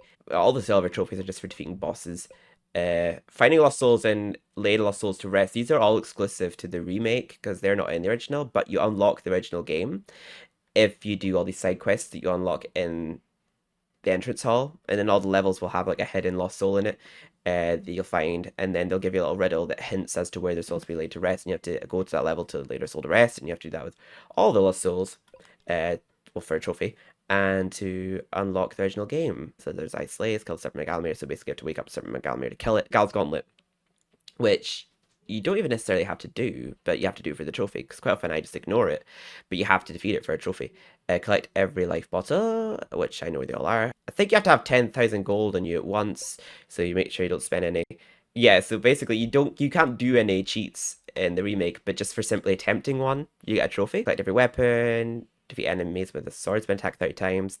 You have to play through the ant caves 2 times in order to have enough chicken legs to throw 42, because you get 30 on your first visit, and you have to throw 42, so you need more than that. Both of the witches' quests are Pumpkin Serpent and Enchant Earth. Fry a dozen imps of lightning. Lose and recover your weapon. Don't harm the Mad Family. Die in 7 different ways. That was actually kind of hard. I think I was glitched for me because I had to die in quite a lot of ways, but I saw that a way to fix it was apparently dying to time running out at 100 runes. I think that's how I fixed it. I can't actually remember how I fixed it. Drank 32 health vials. Yeah, I round about the remake and the original, I got that trophy round about Sleeping Village. Enchant the broadsword, which is simple enough. I think it starts enchanted in the original. I can't actually remember. Oh no, or does it start enchanted in the remake? I can't actually remember if it starts enchanted. Kill something with your own arm. Oh, you can combine that with killing the glass demon with your own arm, and it'll pop one after the other. Avoid all the rocks in Semery Hill. You can take damage with your shield, I found. Turn an enemy to roast chicken and eat it, which is simple enough. You get roast chicken because you'll be throwing 42 of them anyway. Defeat a stained glass demon with just your arm. Destroy 100 gravestones. That's exclusive to this game because you couldn't destroy gravestones in the original. Smash a severed hand. Return to Dance Crypt and break down the secret wall. Something that's also new to this game, but this is still a trophy in the PS1 to PS4 and 5 port, and Morton would be proud for killing 250 enemies, and this is for unlocking all the entries of Book of Gallimir, which you will get most of in your journey. Just or no, read a book next to the Scarecrow. Yeah, you have to read a book next to a Scarecrow that you defeat in Scarecrow Fields, because that's the only one I missed in my playthrough for reading that specific book. And I don't really generally read the books, but that was the only one I missed for that trophy. Near where the Combine Harvester is, there'll be a Scarecrow next to a book. Make sure you read that. And then Spyro You're the Dragon. I held off playing this for so long. When did I get the platinum? 2019. It's been 5 years now. God. I held off playing it for so long because I really wanted to play it on my YouTube channel, but again, I just wasn't feeling like doing YouTube content at that time, so I just sort of conceded and play it. I feel like they put in the least effort on this one's platinum. It was probably the easiest one to get. A lot of it's story related, but there's some stuff that you would just do anyway, like defeat the cowardly Rhinox. If you're defeating every enemy at that level, you will do it. Glide for 5 seconds and land safely. That was actually basically from just the highest point, glide down to this start of the level and you'll get that trophy. Molten Crater unlock the locked treasure chest. You'll find that you'll have the platinum before the end of the game. You'll have platinum this game before you even do the super bonus round. You'll get the platinum after defeating the last Sparks level and defeat the sorceress. That's just for defeating her the first time. There isn't a trophy for unlocking a super bonus round or completing the super bonus round, so you don't even have to do it. But I'm obviously glad I have it because I do love the Spyro trilogy. I just kind of feel like they could have done a bit more with the trophies in this one, like a trophy for getting all the loot in the super bonus round or something like that. I think there could have been a trophy for getting all the loot in each game, but then I think it could be made up for by the fact they have to unlock Nasty's loot, which requires getting all the gems and all the eggs, and then the super flame breath, which is unlocked for doing everything in the game. So that makes sense. But I feel like the super bonus round, there should be a trophy that rewarded getting everything in this game where there isn't really. They sort of just stopped caring about the trophies by the third one. But yeah, I'm very happy I have it. It was the trophy title party like it's 2024. Oh my god. That's so weird because it is actually 2024. Is that the actual year of the dragon? It's the year of the dragon this year. Ratchet and Clank. Okay, the Ratchet and Clank games. Oh my god, I did do a walkthrough of this on PS2 on my channel a while ago, but I ended up deleting it because it was done as a live stream and I have my reasons for wanting to delete it. But I will be doing those again. Great games, but the platinums were not easy and very grindy in my opinion. Acquire all the gold bolts. Yeah, the combat was the checkpoints were not forgiving in this game, and it was they were very hard. Defeat Chairman Drek, beat the hover. That was so difficult. Beat the hoverboard challenge in less than 1 minute. 1 minute and 30. Yeah, that was really difficult. Obtain the rhino. You basically have to save up a lot of bolts to get that. There was one specific trophy. Yeah, collect 1,000 bolts. There isn't like a multiplier or anything in this game, so it was very hard to get that many bolts in one playthrough. But look it up, bolt glitch on YouTube. I did that. It's something you do in Relgar, and I remember like basically you just use the suck cannon to just get infinite bolts on the hoverboard race, but you basically glitch your way into the area without actually triggering the race, so you're walking on it and you can still interact with the crates without being on your hoverboard or in the race. So I basically sellotaped my square button down so it keeps sucking with the suck cannon, and I went to bed and I woke up and I had the trophy. I don't know how they expect you to do that naturally, to be honest, like, because I don't know what you'd be doing in the game to get that much mini bolt. The skill points were fun to do. I like that trophy. Surprisingly, apart from the bolts trophy, this was actually one of the easier ones to platinum. It was the next two that were a pain. Oh, I've nearly platinum Mortal Kombat 11 again. I just never really committed to that. And now there's Mortal Kombat 1 out now too, so just that to play too. Oh, Dead by Daylight. That's like my main online game right now. I've got every trophy from that, including a DLC one. Oh, this was a grind and a half. Definitely not an easy platinum, especially like the DLC trophies. But that's not what we're here for. We're here about the actual platinum itself. Had to platinum it twice. This is the PS4 version. Defeating 100, killing 100 survivors, sacrificing 500 survivors. Just keep playing the game. You'll eventually get that. It'll happen naturally. Kill your first survivor. So you have to bring a Mori specifically for that, or a killer that has the ability to Mori without bringing an offering. Kill all 4 survivors single match. You're bound to do that eventually against a team of survivors that don't survive very well. Kill a total of 15 survivors. So basically just Mori 15 survivors, or Tombstone 15 survivors, or Final Judgment, or Condemn 15 survivors. Cripple them all. Oh, they've changed that. I think it's because it was a misleading title, because I remember when I first played the game, it says catch a total of 10 survivors in bear traps, but now it's saying pick up a total of 10 survivors caught in your bear traps. I think that's because like people read that description wrong. Because I remember thinking for a while, like, I caught lots of people in bear traps. Why have I not got this yet? So yeah, but most of the trophies are actually relatively easy, especially this one, Escape Artist. It was difficult at the time I played it because Adam wasn't out, but he brought a perk to the game when he came out called Deliverance, where if you get a safe unhook on a survivor, you have a 100% chance to get yourself off the hook. So basically, bring Deliverance for this now to increase your chances to guarantee that you're going to get that trophy. It is also a trophy for getting yourself off the hook 50 times, so just keep bringing Deliverance, or in case you don't get to use that, bring a backup of Slippery Meat, up the ante, and Vigo's Jar of Salty Lips. If for whatever reason you get hooked first. Crawl your way. That's actually easier said than done. That's easier like than it sounds, is what I mean. Because you can just stand right next to the exit if you're standing up and just let the killer smack you into the exit. Made out alive. So yeah, just escape 50 times. Simple enough. Escaping through the hatch. That's okay, so this trophy when I got it, both times actually, was different. It was called Where Did They Go? Because the requirements for me to be different until they nerfed the hatch. Because you can only escape from the hatch now if you're the last one left, and you have to use a key to open it if they close it, but they never used to be able to close it. And it used to always spawn if the number of survivors was one less than the amount of gens that needed to be done. Wait, let me think about that again. There's 5 gens that have to be done by 4 survivors. There was 1 gen left, and there was 2 survivors left. You wouldn't have to do last gen. I can't remember. Gotta think of it. Honestly, I can't do the math. Basically, all 4 survivors could go through the hatch at the same time. I can't remember what the conditions were. I think it had to be 1 gen left rather than 4. So I think you didn't have to do last gen. Yeah, it could all just escape in the hatch at the same time. It'll actually show my PS5 one, the because I can't actually quite remember. But yeah, an adept nurse was really hard on PlayStation because PlayStation 4 anyway because of the bad frame rate on the original PS4 because this one is especially hard to get now. Well, actually, I don't know because you can actually chain three blinks again. They brought back three blinks. When I went for this one again on PS5, I just farmed it.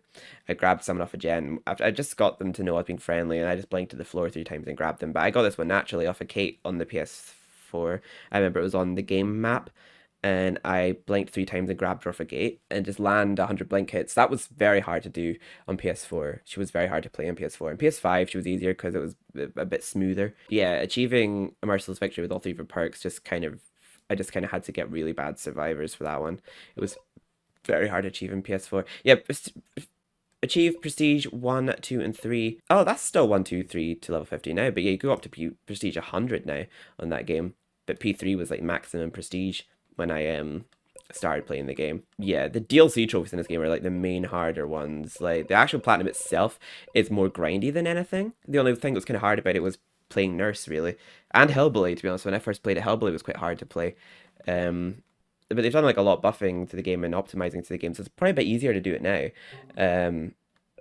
The Walking Dead: A New Frontier. Yeah, it's just Dead by Daylight. It's the title of that one, which is good because that's still a good title in my opinion, even though it's the title of the game. It's a good title for a platinum. A New Frontier. Again, it's another Telltale game that just requires completing the game. 44% of players have this platinum. Really good game though. It's kind of like an in-between game between season 2 and 4, where like, you know, season 2 is like all about Clementine and her journey, and this one's about the journey of a different family, but Clementine is like involved in the story because she's like part of this community that they find, and well, was part of it, but she was like casted out because apparently she did something that was against their rules and tried to do something for AJ, and they didn't trust her and kicked her out, or whatever. But won't go too much into that, but it's a really good game. It doesn't have much Clementine in it, but she is part of it. She becomes the main character again in season 4. But yeah, they're great games, the Telltale games. I'd recommend them all. What's it called? I think it's just called A New Frontier. Yeah, the Platinum. Life is Strange Before the Storm. That's also a great game. Except for in this one, you don't take foes. You take graffitis because you're playing as Chloe. Of course, you'll be taking graffitis, which is like this is the prequel to Life is Strange, where you play as Chloe and you see her friendship with Rachel, how it came to be, and it definitely has some drama in it. It sure does, and also basically about the loss that she's dealing with her dad by herself, really. But yeah, again, it's about as simple as Life is Strange 1. It's gold trophies in this one and silver ones as well, and like just bronze and 1 gold. It's a relatively easy platinum. This one, it was just go on, look up where all the optional graffitis are online, and just boot up collection mode and grab the chapters where you're seeing you're missing graffitis on, and maybe you might get lucky and find them all first try. But if you don't, there is guides to it on YouTube. It's very easy to do. But yeah, the Life is Strange games are really good. I still have to play the second game though, but not because I don't like it that I haven't played it. I just haven't got around to it. Ratchet and Clank 2. Now, I remember this one. Instead of collecting gold bolts, you have titanium bolts in this one, which I actually prefer to look at the gold bolts. Oh, no, it's platinum bolts. It's titanium bolts in the third one. But yeah, platinum bolts are basically just like hidden bolts. And I think collecting all of them unlocks a concept art or something, I'm not sure. But you have to get them all for a trophy anyway. And unlock all skill points. The skill points in this one are kind of hard because there's some, I think, for getting all of the suits. I think there's also a trophy for getting all the platinum bolts in the space missions. And I think I remember there was just a lot of hard things you had to do in order to get the skill points in this one. It was very hard, and there was like I think there's one for defeating all the beat the impossible challenge. God, I hated that. I'm surprised that 20% of players have that. I remember that was so hard. Kill all enemies with a wrench without dying in Planet Jobba. Oh, I remember that one was pretty hard. But yeah, there's one for collecting 1,000,000 bolts, but there's also one in this for collecting, I believe, like even more than that. Oh wait, no, 100,000, 1,000,000, 5,000. Oh, okay, 50. So yeah, I think it must be the third game that has more. Oh, Tadano, I love that level soundtrack. Yeah, so it's a pretty grindy platinum. So, oh yeah, I remember with more vandals to break all breakables inside Megacorp store Planet Oozle. Oh, but that was fun. I remember doing that. But I remember there was one grindy trophy in this, I think, for mining. Yeah, be a moonchild, mine all 101 crystals in the ice fields in Greblin. God, that Grelbin, that was so grindy to do. I remember I actually cheated to get to the museum. I think I actually got in there before I was meant to. I think I actually found a thing on YouTube on how to get in there early, and actually got the trophy for doing that. Where was the next one? There was another one, I think, that required mining in this game. There was like, it wasn't just collecting crystals, there was another level that required mining as well. Oh yeah, there was another one a bit like the hoverboard thing on the first game. There's one for a hover bike race in this one. Let me see if I'm pretty sure it might be in the next. Oh yeah, collect 100 crystals in the desert Deborah, heal your chi. So yeah, those were pretty grindy. Those trophies they took forever to get. Oh yeah, same with the rhino as well. You had to farm up a lot of money to unlock that. And obviously you have to play the game in challenge mode in order to get enough to fully upgrade all weapons. So you have to get all the gold weapons to um, very fun game. Just they're very hard. The original Ratchet and Clanks. They're very unforgiving. The checkpoints. It was very hard not to die in it. But they're great games. I very much recommend them, and I like how all the games have a innuendo in them.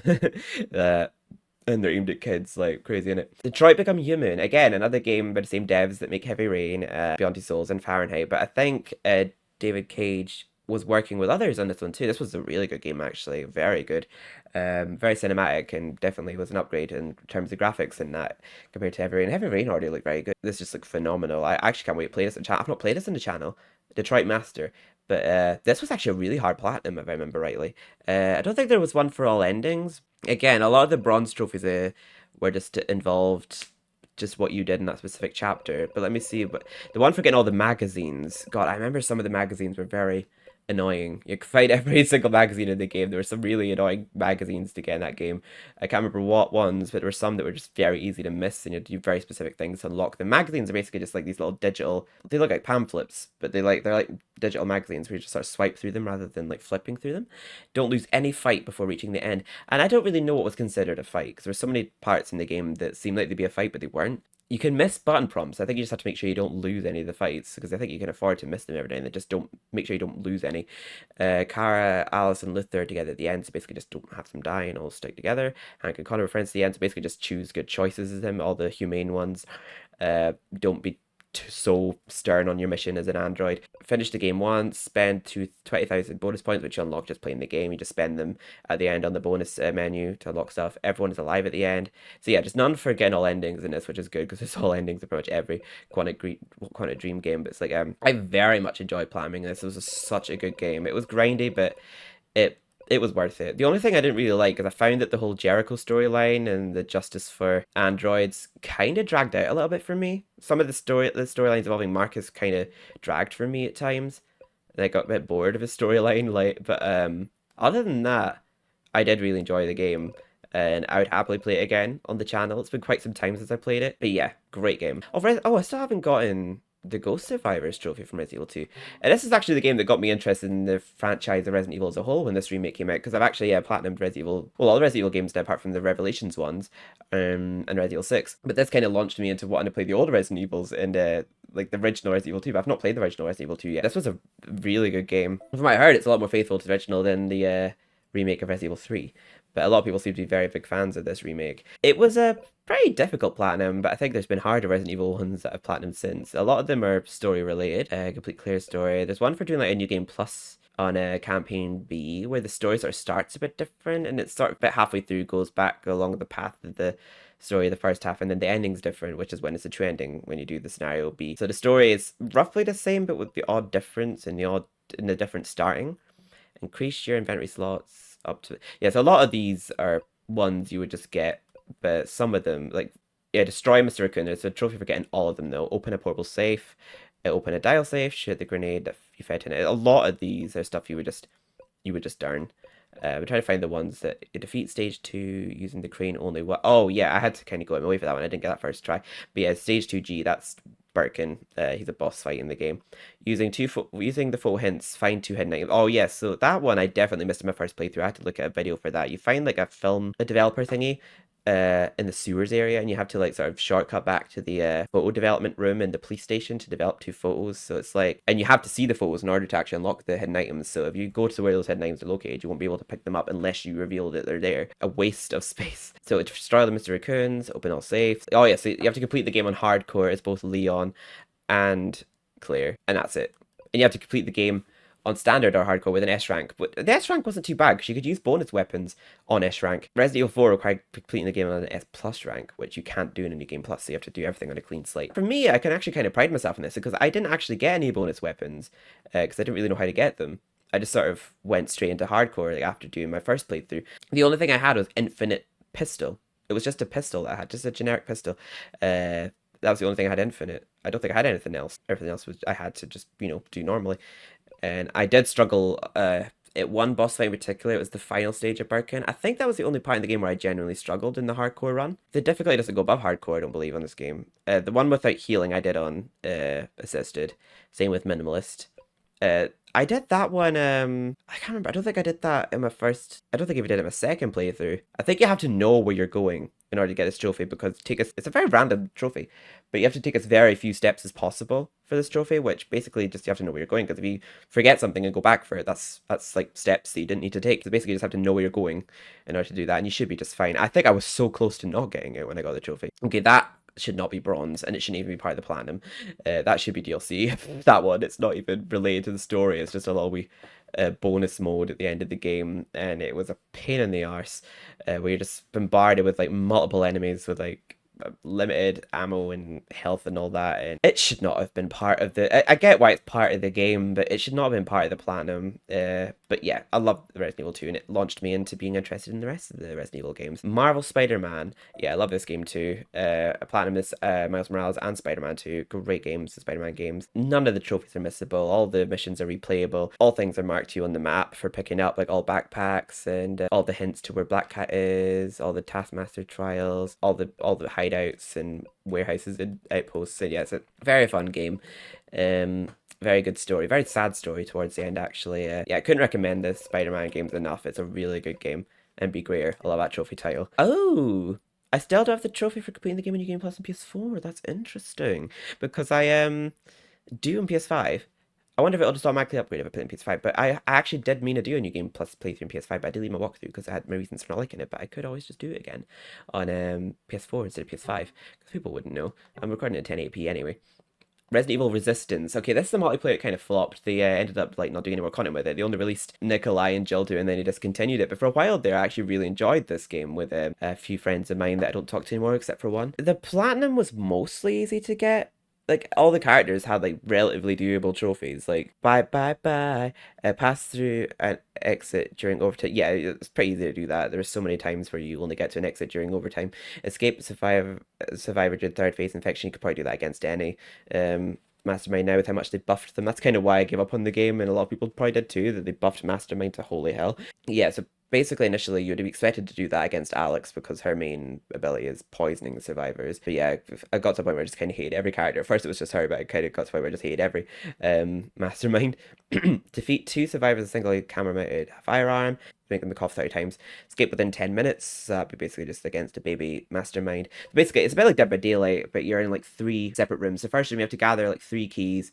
Second room you have to find a key card on this police officer and then activate 3 computers and then go into another elevator. And in the third area you have to destroy 3 I don't even know what they're called. You have to destroy 3 like biopods, whatever they're called, and then you unlock the escape route. You got Mastermind that's trying to kill you, and then you have to escape as 4 survivors. You have a trophy that has to be done as each character, like with January, for example, have all survivors possess a special weapon at the same time. You can either do that by giving them weapons that were on a supply zombie, or you can just buy them for them as January.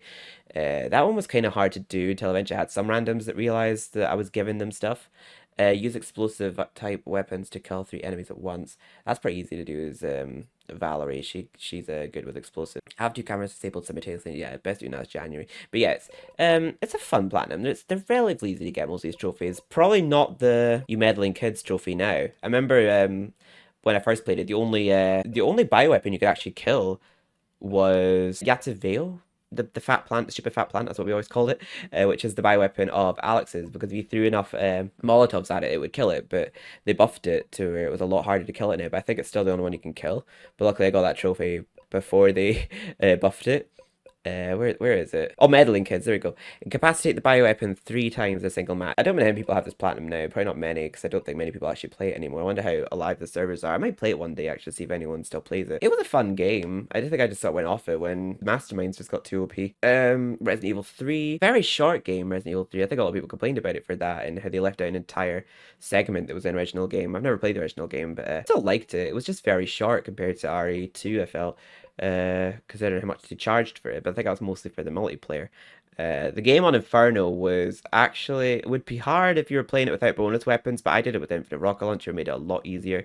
But the the bosses were still like the Nemesis was still very menacing because he was so fast in it and very unforgiving with his attacks. Very unforgiving actually, especially in his final form. Definitely whipped my ass in that part, even with the infinite rocket launcher. And I had to use the training manual to make that a bit easier. So with like some upgrades, it's a bit easier to do that. You could literally just buy the upgrades in the PlayStation Store now, but I did it before they released that. Nemesis down, Power Stone. So it's a relatively easy one. You have to complete the game on an S rank with Inferno, but again, S rank means you could just do that in a New Game Plus, so you have Infinite Rocket Launcher for that, so that's very easy to do. So yeah, it was a pretty easy platinum this. Again, there was one for not healing more than one time, because there's one point in the game where you're forced to heal and complete the game without opening the item box. Again, that was very easy if you had just Infinite Rocket Launcher, because you don't really have any need to open the item box. And if you're in a New Game Plus with increased weapon slots. Days Gone is another game that I've meant to play, but just haven't gone around to. There's so many good games. Battle for Bikini Bottom, that's another game that I've not played. I started playing it, but I just sort of never continued. Last is Part 2. Brilliant game. I know a lot of people hate it because of something that happens that I'm not really going to say, but I thought it, in a lot of ways, it was better than Part 1, as much as I love Part 1. It was definitely needs a platinum. It was much longer than Part 1 because there's two separate campaigns in it. The only thing is there's no difficulty tied to this one. I did it all in very light. I very much enjoyed it, so I would just follow a guide if you want to get everything in the game first try. I think you can get things via chapter select, I'm not entirely sure. I just followed a guide and collected all things needed for all journal entries and artifacts and trading cards. You get all the trading cards as Ellie and all the coins as Abby. There's one for just finding all the workbenches that you upgrade at. One for fully upgrading weapon, unlock every safe. There's one for visiting every location in Seattle, which was pretty cool. And I think there's one for getting a artifact from Uncharted, I believe. Oh yeah, relic of this sage. Oh no, it's not. So that's not an. Oh, that's an Uncharted reference, I think. And then this one's a reference to Jack and Daxter, one of which I have actually planned, and it's called every last one of them. So yeah, I got trophy title too because it's linked to the game. I still need to complete the game on Grounded actually, but there's permadeath too. See, I could not count myself doing that because I struggled on very light. The game would be very hard, I feel, on Grounded and Permadeath. You'd have to be an absolute legend to that game. Oh yeah, Rogue Company. God, yeah. I've not played that in quite some time, but that was another one of my main games for a bit there. But again, like this, I think that doesn't really get updates anymore either. I think it's had the same battle pass for past year. Another game that didn't get the recognition it deserved. I think it's just because there's so many out there, like already, like Overwatch, for example, and now Marvel Rivals. Great game though. I very much enjoyed it. It's very much like it's just I think this game was a 5 versus 5, or is that 4 versus 4? I can't actually remember, but it's you get like team death matches and that in it, and I don't know what they're called, but basically it's just one of those kind of games. It's a 4 versus 4, sure. Third person, which I like, but it was a very easy platinum. The only one that was kind of hard, I felt, I guess there was like hard carry, down 20 enemies a single match, but that's actually relatively easy to do. Certain characters like Lancer, for example, she was OP. Or Shaq, I actually played Shaq because he was hot as fuck. Win 100 matches, very easy to do, like, because you're bound to win 100 eventually if you keep playing. Revive a total of 100 players, it's very easy to do that as a support, because supports have fast revives. It's very easy to deal headshots. If you're not a sniper, it's very easy to deal them with a SMG. Play 25 that might be kind of hard if you don't have friends, because I actually only did that because I just happened to play it with friends, but so that was easy for me. Win 8 matches with 8 different rogues. Luckily, there was a lot of characters like playing, but that was the only trophy that was kind of hard. Down an enemy while riding a zip line. A lot of the later maps, and I think they added more zip lines to some maps later on, so it's a bit easier to do on some later maps, but that one took me a bit of time to do, to defeat an enemy while riding a zip line. There was a lot of easy trophies in this game. Like, even if you were to just pick it up now, there'd be a lot of people still playing the game, and you'd platinum this easily. Just find one friend or someone that might play it with you, just to get the 25 hours in a party one, if you can. I actually probably should try and get the Fall Guys platinum eventually, because I haven't won one episode on it yet, but I've seen that, like, if you play it with like a group of friends, and I'll have to see eventually if anyone wants to help me out with this, but playing with a group of friends that can help you sabotage the game for other people, can get you those 5 wins easily. And I will get into Crash Team Racing eventually, but that platinum was hard. Vampire, that's another game I liked. I was loving Ghost of Tsushima too. That's another game I was going to try and platinum that I never got around to continuing. Buzz TV Quiz, I don't think I even get that one because I think it's because of online service closure. I never actually got around to continuing Legion. I just didn't really seem to get as invested in that one as 1 or 2. I'll give it another shot. I just couldn't really seem to get into that one as much as the others. And Spider-Man Miles Morales, great game as well. It's a bit shorter than this first Spider-Man, but it's kind of like a bridging the gap sort of game between that one and the second game. But basically, you're playing. It's during Christmas time as well. It's a pretty good Christmassy game as well. I might actually do the second half of my walkthrough, which I started last Christmas in mid-January. It takes place like during Christmas time. Basically, it's about you and your friend, and I'm not gonna say much more than that because we kind of like spoilers. But be yourself this platinum. One of my platinums is actually just that upgraded. It gave me a free one. Resident Evil 7 Biohazard. I was actually scared of this game when I first played it because when I jumped into this one after playing Resident Evil 2 and 3, it was not what I was expecting because it was very different. It was in third person. It was a lot more outlasty and a lot more scary and struck me as a lot more. It was, I don't know. I was just freaked out by it. It was scary, but I eventually committed to platinuming it, and it's actually a really good game. And most of the trophies in it are relatively easy and straightforward. The only thing is the collectibles have to be done in one playthrough. Like the files, you have to get all the files in one playthrough. And there's one for getting all the antique coins, and then there's one for getting all the antique coins in Madhouse because they're all in a different place in Madhouse. And some things are in different locations on Madhouse. And also there's one for completing the game on Madhouse. But Madhouse is a lot easier if you have the circular saw. I can't remember how you unlock the circular saw, but I'm pretty sure just get all collectibles, and I'm sure you'll have the circular saw by that point. There's one for destroying every Mister Everywhere, which I looked at a video for. It's like the Mr. Raccoons from RE2. Complete the game within 4 hours. I can't remember how easy that was or not. There's one without opening the item box more than 3 times. I actually can't remember if there's times where you're forced to open the item box, but I know there's times where you're definitely forced to heal because you're forced to use a med spray to fix your leg. Yeah, very creepy game. It's a lot more spooky. It's very good. I've not actually played on VR, but I've heard it's maybe very good with VR. I've never really bothered to actually use PlayStation VR, but I see a lot of people raving about it. But Biosplattered, yeah, very good game. I actually probably should upgrade to the PS5 version to get the platinum. It's a very good game. Oh, Crash Bandicoot 2 Cortex Strikes Back. That was my first one that I actually platinumed of the Crash Insane trilogy because it was the only one I really played growing up. I never got very far into it because it's the only one I really owned because I got it with my stepdad's PS1 that he gave me when my mum met him and we moved in with him. He gave me his PS1 along with this. But the only other thing I really played was the Crash Bash demo. And the only thing that kind of deterred me from trying to platinum it is the Crash games are really hard. But I somehow did it.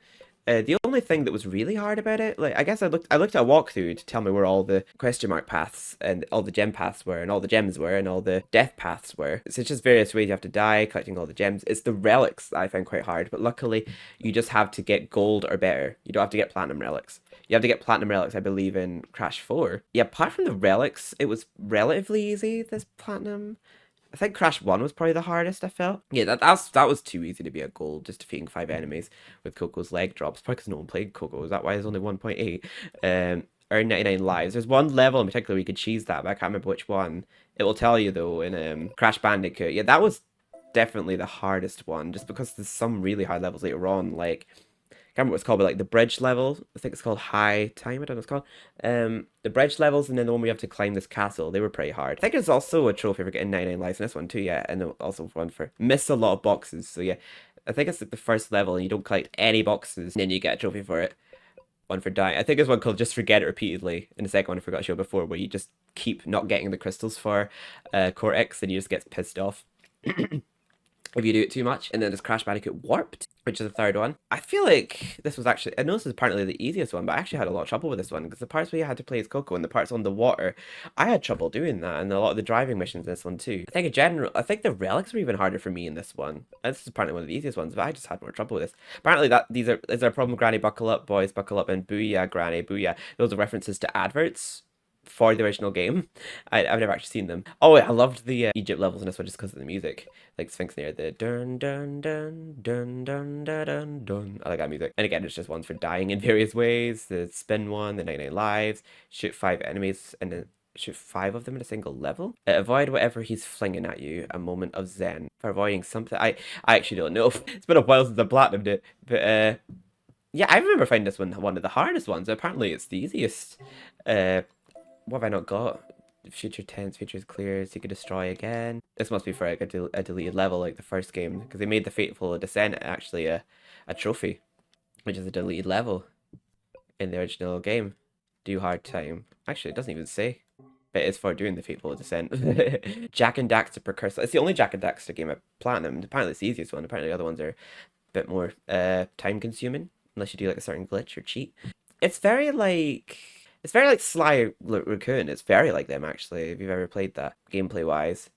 I found a lot of the trophies were very story related, except for getting all the precursor orbs and scout flies. Oh yeah, and power cells. Getting all of those was a trophy. For getting, I think, 100 of them, 1,000 of them, and then 2,000 of those, and then 28, 49, 112, and so far and so forth. Other than that, I found like all of these were story related. Yeah, very good game. Jack and Daxter. Also by Naughty Dog, so people who bring you the original Crash Bandicoot and also The Last of Us, top of the heap. I love the look of those trophies. I like the look of that platinum. Yeah, I didn't like the title of the Uncharted Platinum, but I do love the Uncharted games just because it's platinum. They did not care about it. The platinums for Uncharted are relatively straightforward, apart from getting all the treasures. They're the only collectibles really in the game. It's just the only thing that made it kind of hard was you had to complete the game on crushing, which makes it so that most things kill you in like 2 or 3 shots, whereas on Brittle they kill you in like one shot. Yeah, it was relatively straightforward. Actually, the Uncharted games got me through a particularly hard time in my life, so trophy hunting on them really did help take my mind off a lot. But I love the Enjoyyy games.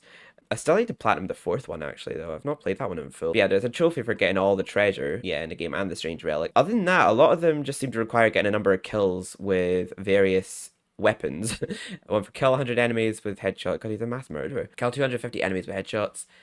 Kill 5 enemies in a row with headshots, kill 5 enemies with broke combo, yada yada. They all just involve killing enemies certain ways, apart from the odd one. I think there's one called Marco Solo for diving in a lake or something. But yeah, a lot. We're going for also some speedrun related trophies too. But yeah, love the Uncharted games. Not a fan of its platinum title though. Oh yeah, and this one's just a PS5 upgrade trophy of Rogue Company, and then PS5 upgrade of Miles Morales, and Uncharted 2, which is similar in terms of like its trophies. Is obviously you have to complete the game on crushing, without changing difficulty, finding all treasure and the strange relic. Also the headshot related ones, the weapon related ones, but I believe there's one in this one that's like an Easter egg. Is it Marco Solo? Is that in this one? Or is that the third one? Oh, explore photo mode. Then there's also the 3 chapter speedrun related trophies. Resident Evil Village. Yeah, I love Village. I think I need to platinum that again on the PS4. Hopefully that one's just a free upgrade. Because the only thing it kept me platinuming this for such a long time was the Mercenaries. Fuck that mode. Relatively straightforward platinum. The Village of Shadows, while it seems daunting at first, I'd very much recommend using block a lot on that and just getting good really, because it's very hard. Village of Shadows, unless you're using the Wolfsbane, which is a really good Magnum revolver. Yeah, you're playing as Ethan again, where the new story path starts in Resident Evil 7. His and Mia's baby gets taken by Chris and then taken by Mother Miranda in some kind of crash and yada yada yada. I'm not going to go too much further into that, but a lot of these trophies are ones that are challenges that are set in the game that unlock you certain bonus points, like uh, combining a treasure to complete its form and unlock a simple lock with a lockpick, purchase something from the Duke, and crafting items, yada yada yada. But yeah, the Village of Shadows is relatively easy if you have the Wolfsbane, apart from Chris's segment, because that's the only point in the game where you're forced to not have it.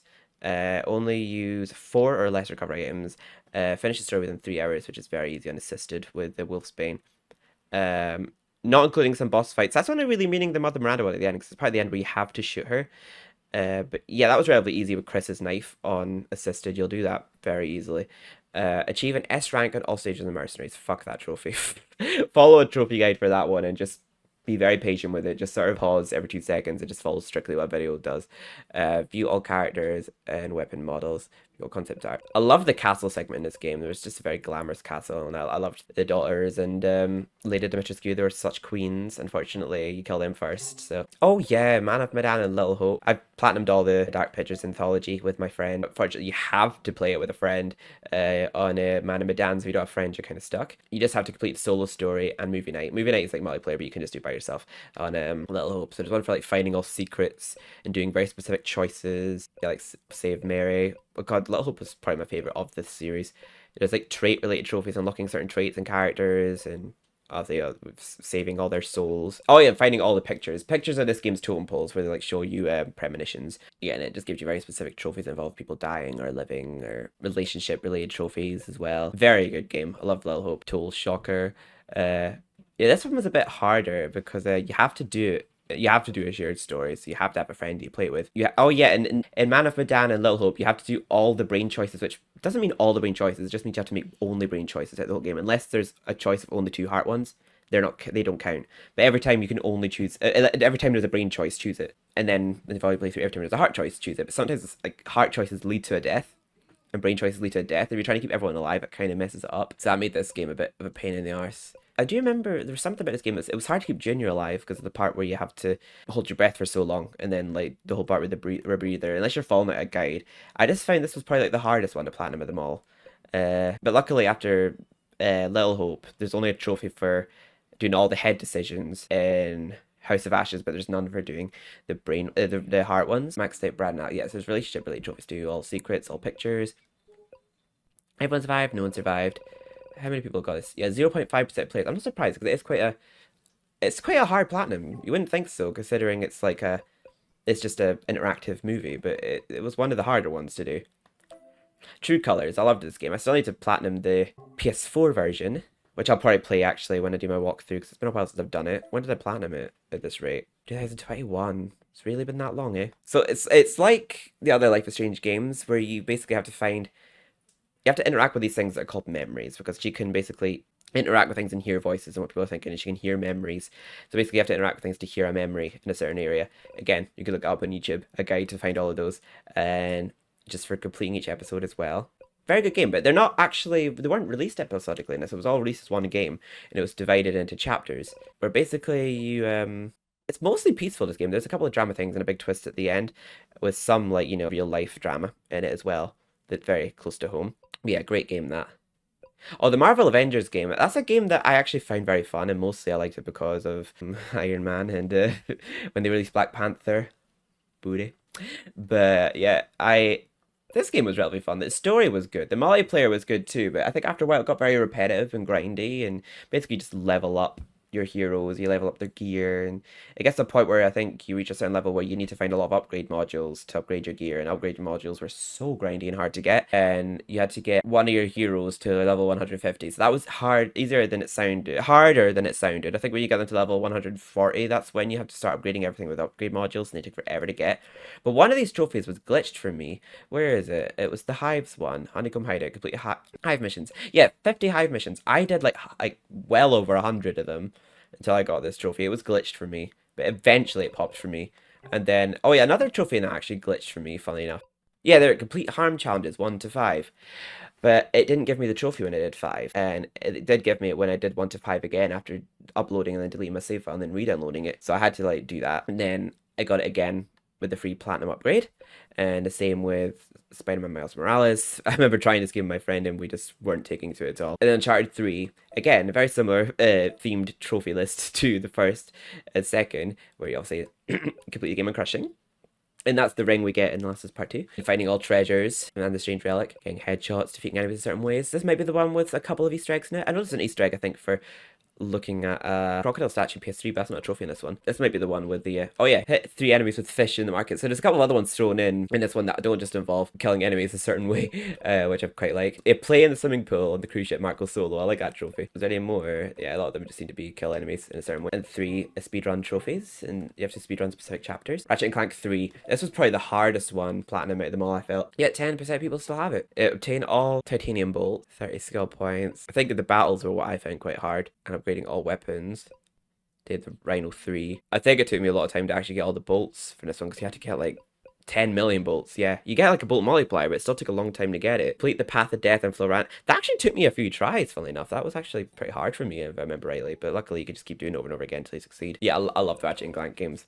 Get the snowman skin. Is it to kill a snowdan? Is that in this game? Oh, break a dan. Was it destroy the snowman at Quark's height? Yeah. There's also, I think, there's another one, I think, for destroying a snowman in the previous game. Might not be this one. Kill 25 enemies with the refractor. Oh, yeah, that was that beam. They don't use on all levels, but you have to use the refractor in order to do certain mission. Max amount nanotech. I think you don't get nanotech boost in this game. I think it's just the second game you get nanotech boost. Outlast 2. Now, that was a really hard platinum, which I am very proud to have in my trophy list. Omnipotent. Most of the trophies were fine. Even the Nightmare one. The Nightmare mode is maximum difficulty, but there's checkpoints, so you're allowed to make plenty of mistakes in it, and you don't get put back too far.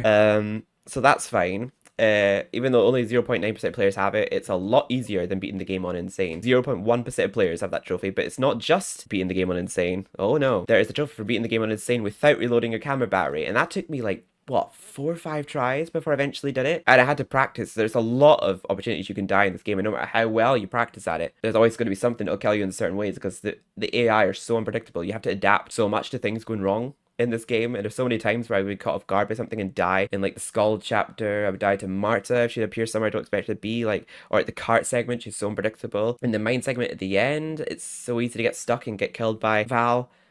It was such a heart attack platinum. The game is not as scary as Outlast 1, but when you're playing on permadeath without reloading your camera batteries and you get like well over halfway through, your heart's definitely pounding knowing you can't mess up. Beating the game in under 4 hours is definitely doable because we did it in like 2.5 hours. It's like over twice the length of the first game, and it's so devastating if you die near the end because there's so much you have to do again. Like, so some nights I just had to give up and go to bed just because like, well, it's too late to start again because you have to do all in one setting. You can't save it and come back to it later. So it's a very unforgiving platinum just for those two trophies. Everything else was fine. It's just these two trophies that just completely turn the tables in terms of the Platinum's difficulty. Was the Messiah and Saint trophy for completing the game on Insane mode, which is permadeath. So it's the maximum difficulty. If you die at any point, you're straight back to the beginning, just like the first game. But the first game doesn't have a Platinum, and it just requires being on Insane. So, and it's half the length. So if you die at any point on the first game, it's not too bad because it's actually quite a quick game once you know what you're doing. But the second game's a different story. There's so much more things in that can kill you. It's so much easier to die. You have a stamina system. The game's twice the length. It's a lot more intense than Outlast 1, I feel, in terms of its difficulty. And to have it on permadeath and have to do it all within one camera battery, it's insane. Pun not intended. And it unlocks the Nip trophy. So I have to definitely say that's one of the hardest platinums I've ever achieved, and I'm so proud of it. I even have a walkthrough, not the walkthrough that I achieved it on YouTube. I do have a walkthrough of me achieving it again on YouTube. Unfortunately, I didn't capture my first time beating it.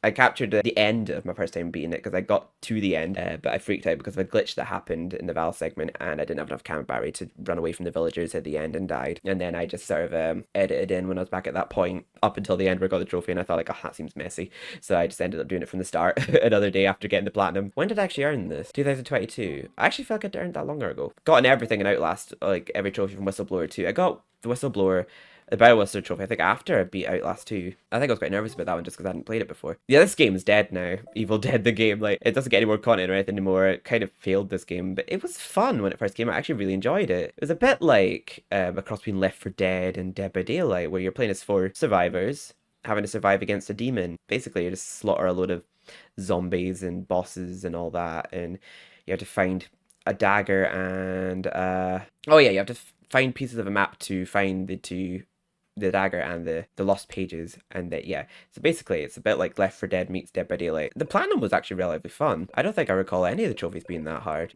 I think the one for winning a number of matches as Demon was kind of hard for me. It was kind of hard to win every match as Demon. You win 30 matches as Demon. That one took me quite a while. I feel like I definitely won more than 30 before that popped, actually. I think that one was glitched. Kill a survivor with a possessed survivor. That was actually pretty easy. If you like possess someone with like a legendary weapon, that was actually pretty easy, that one. And it can all be done in private matches, so you could even do it against AI survivors, which is just great.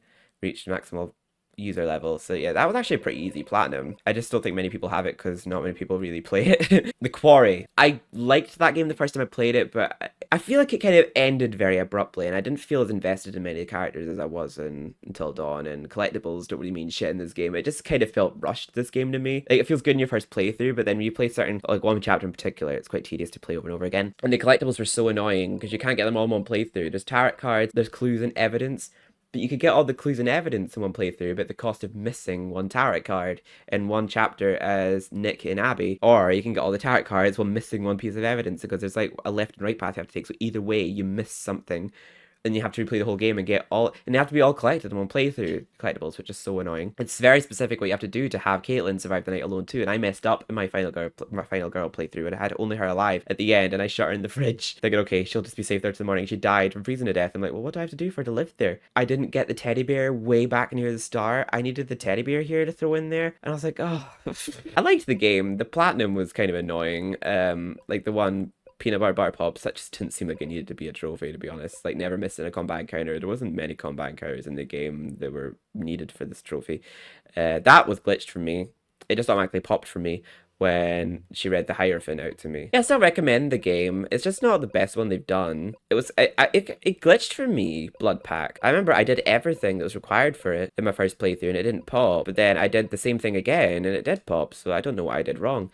Basically, you just have to get everyone bit infected with the werewolf curse, and it didn't pop for me first time, but then it did. Sly 1, very easy platinum this actually. Very fun game. It's very short actually compared to the other two. It's actually a lot easier than the other two. The other two were about twice the length and a lot harder. But basically, just every level you have to collect a number of coins and unlock blueprints. And yeah, basically, if you just do that, you'll get trophies. Just for collecting balls. I think you have to collect all the balls in one level, defeat a number of bosses, for collecting a number of coins, getting all the blueprints, and if you do all that, you'll get all these trophies. It's a very fun game. I played it because it was recommended to me last year by someone I don't talk to anymore, but I did end up enjoying the games. Very good. What was the actual platinum name? The True Thievius Raccoon is actually like that trophy title. The Architect. It's another Dark Pictures game, just like Man of Medan and Little Hope. Very good game. I actually love The Devil in Me. It's one of my favorite ones. Yeah, completed Soul Story, completed the prologue. No one survived. The only one I don't like is the dog made it off the island because you oh wait, or could you actually get the dog off the island if Charlie lives? I can't remember because I think you don't even see the dog properly unless Charlie dies. You can't pet it. Yeah, there's a trophy for petting the dog, and you can't pet it unless Charlie dies. And there's something else you can't do. I think you can't even have the dog live if Charlie lives because you don't find it to take it on the boat. I'm trying to see if I remember. There were some things about this platinum that were quite annoying. Taking all the photos too. Yes, crime scene photographer. That was annoying. The photos didn't do anything in the game other than give you a trophy. It just every time you aimed your camera and it had like a green indicator that you could take a photo, those were all the times you needed to take photos. And I don't really know how I was meant to know where they all were if it wasn't for a trophy guide. For ages, it took forever to find out which one was my last one, and it was the hotel outside of the spa area. Oh, fuck that trophy. I love the game, but fuck some of the trophies in this one. And one for taking a photo of all the crew members. The photos don't even save. They don't do anything. They don't add anything to the story other than they just give you a trophy. I'm assuming they were meant to. They just don't. It's one for finding all the inventory items too. And the inventory items didn't really add much to the story either. Again, it was just for a trophy. Charlie maintained control during dinner. I couldn't help but lose my shit when I first played it, so I didn't get that in my first playthrough. Oh, again, this is the Telltale Definitive series, which basically means it's all the series of Walking Dead in one game, but it's like they're all remastered and given more of a comic-like effect, basically. So basically, there's a trophy for completing each episode from series 1 through 4 in Michonne, and then you get a platinum for doing that, which I did eventually. Life is Strange remastered, just the same as the original Life is Strange, but remastered, which we did all over again. Same with Man of Medan, we did that all over again, from scratch, wasn't upgraded. We did The Devil in Me all over again, which wasn't upgraded. We just did it all over again. Sly 2 was a lot longer than Sly 1. There isn't a trophy for getting all the clue balls, but there is a trophy for getting 30 clue balls, and the clue balls were only in the hub area. They weren't in actual levels. I don't know if there's trophies tied to getting all the blueprints exactly. There's trophy for buying abilities off of Thief Net, which you get from collecting coins and bringing loot back to the safe room, which also gave you a lot of coins. Apart from that, all the trophies were story related. But again, I love the Sly games. Cannot recommend them enough. And they're very easy platinums. I actually want to play the fourth one. I think it's Thieves in Time, which I have actually not played that one yet. House of Ashes, that's just a PS5 upgrade too. Oh, no, that's not a PS5 upgrade. I started that one quite a while ago. It's definitely my least favorite. I'm not a fan of that one, really. My only characters I liked in that were Salim and possibly Jason too. It's a shame I love Ashley Tisdale, but I don't like her character in this. But yeah, I kind of platinumed it because I love the Dark Pictures games. It's probably my least favorite of them all, and I just want them all platinumed. This one's called Full House. The only trophy I found kind of annoying was, when was it? Let Me Have a Go, I think it's called. But I think three players had a chance to use the UV wand. I can't find it. Yeah, Let Me Have a Go. 3 characters used the UV wand to attack the creatures. It was hard to have Alex use it because you had to be on good terms with Eric, and I was always in bad terms with Eric. But you had to have Alex in good terms with Eric in order to let him give it to Alex and have him use it. So Alex, Eric, and I think Ashley have to be the 3 that use it. That was the only trophy I found kind of annoying actually when playing it with my friend. Oh, and also Into the Sunset. That was a very specific thing you had to do in order for Salim to return home to his son. I think you had to have... There's a very specific choice you have to make near the start. I would look it up. Oh, Until Death Do Us Part. See, I like how that's a trophy in this one too. Like, Rachel became infected with Eric or killed her. Or Eric killed her. But there's an Until Death Do Us Part 2 trophy in Devil in Me. I like how they actually tied that trophy back into that one. For, I think it's Mary is her name? And Jeff. Dying while staring into each other's eyes in the prologue. So that's a trophy as well. And again, this is not an upgrade. We actually just did it all over again, not long after doing it the first time. We just did it twice. And it was just fun, because you get to do it together, you get to play with a friend. Even if it wasn't our favourite game, it was just fun to do together. It's the same with Resident Evil 5, you do that with a friend too. And I actually had it easy with this, because I was playing with my friend who'd already platinumed it, and she had an Infinite Rocket Launcher. I eventually got an Infinite Rocket Launcher myself, but she helped me a lot with Professional on it, because she had an Infinite Rocket Launcher, so basically I just left her to take care of all the big bosses and big enemies. A lot of these trophies are just tied to chapters, and then complete game in Professional, she helped me a lot with that. And finding all eggs was easy, apart from I think it was a rotten egg or a golden egg. I can't remember. It took me a while eventually to get a rotten egg. I can't remember where I got it. I think she gave me one. I think she gave me ones that she had that I didn't have already, which kind of helped me. I can't remember what was the last one I got. Let's see. I got a trophy. Oh, that was a rotten egg I just picked up. Yeah, see, I think I took forever to find a rotten egg, but I eventually just found one there. Purchase all costumes, all weapons, complete. I think it was one for headshotting enemy while they're leaping at you in one point, but I think I eventually got that with just a shotgun. That was easy enough. There was one, I think, for building a certain amount of trust with your partner. Where was that? Who do you trust? I don't even know how to know where your trust meter is, but basically, with an AI partner, you just give them a lot of sprays and herbs, and there's a part where you can keep electrocuting yourself. At one, I can't remember the chapter, but if you keep electrocuting yourself and downing yourself, and they revive you a number of times, you eventually get the trophy. Oh. Oh, I just respawned and she healed me. I got it there. So yeah, I didn't even see me electrocute myself there. I love that game though. And my friend loves Wesker. But yeah, great game. I love the Resident Evil games. They're so good.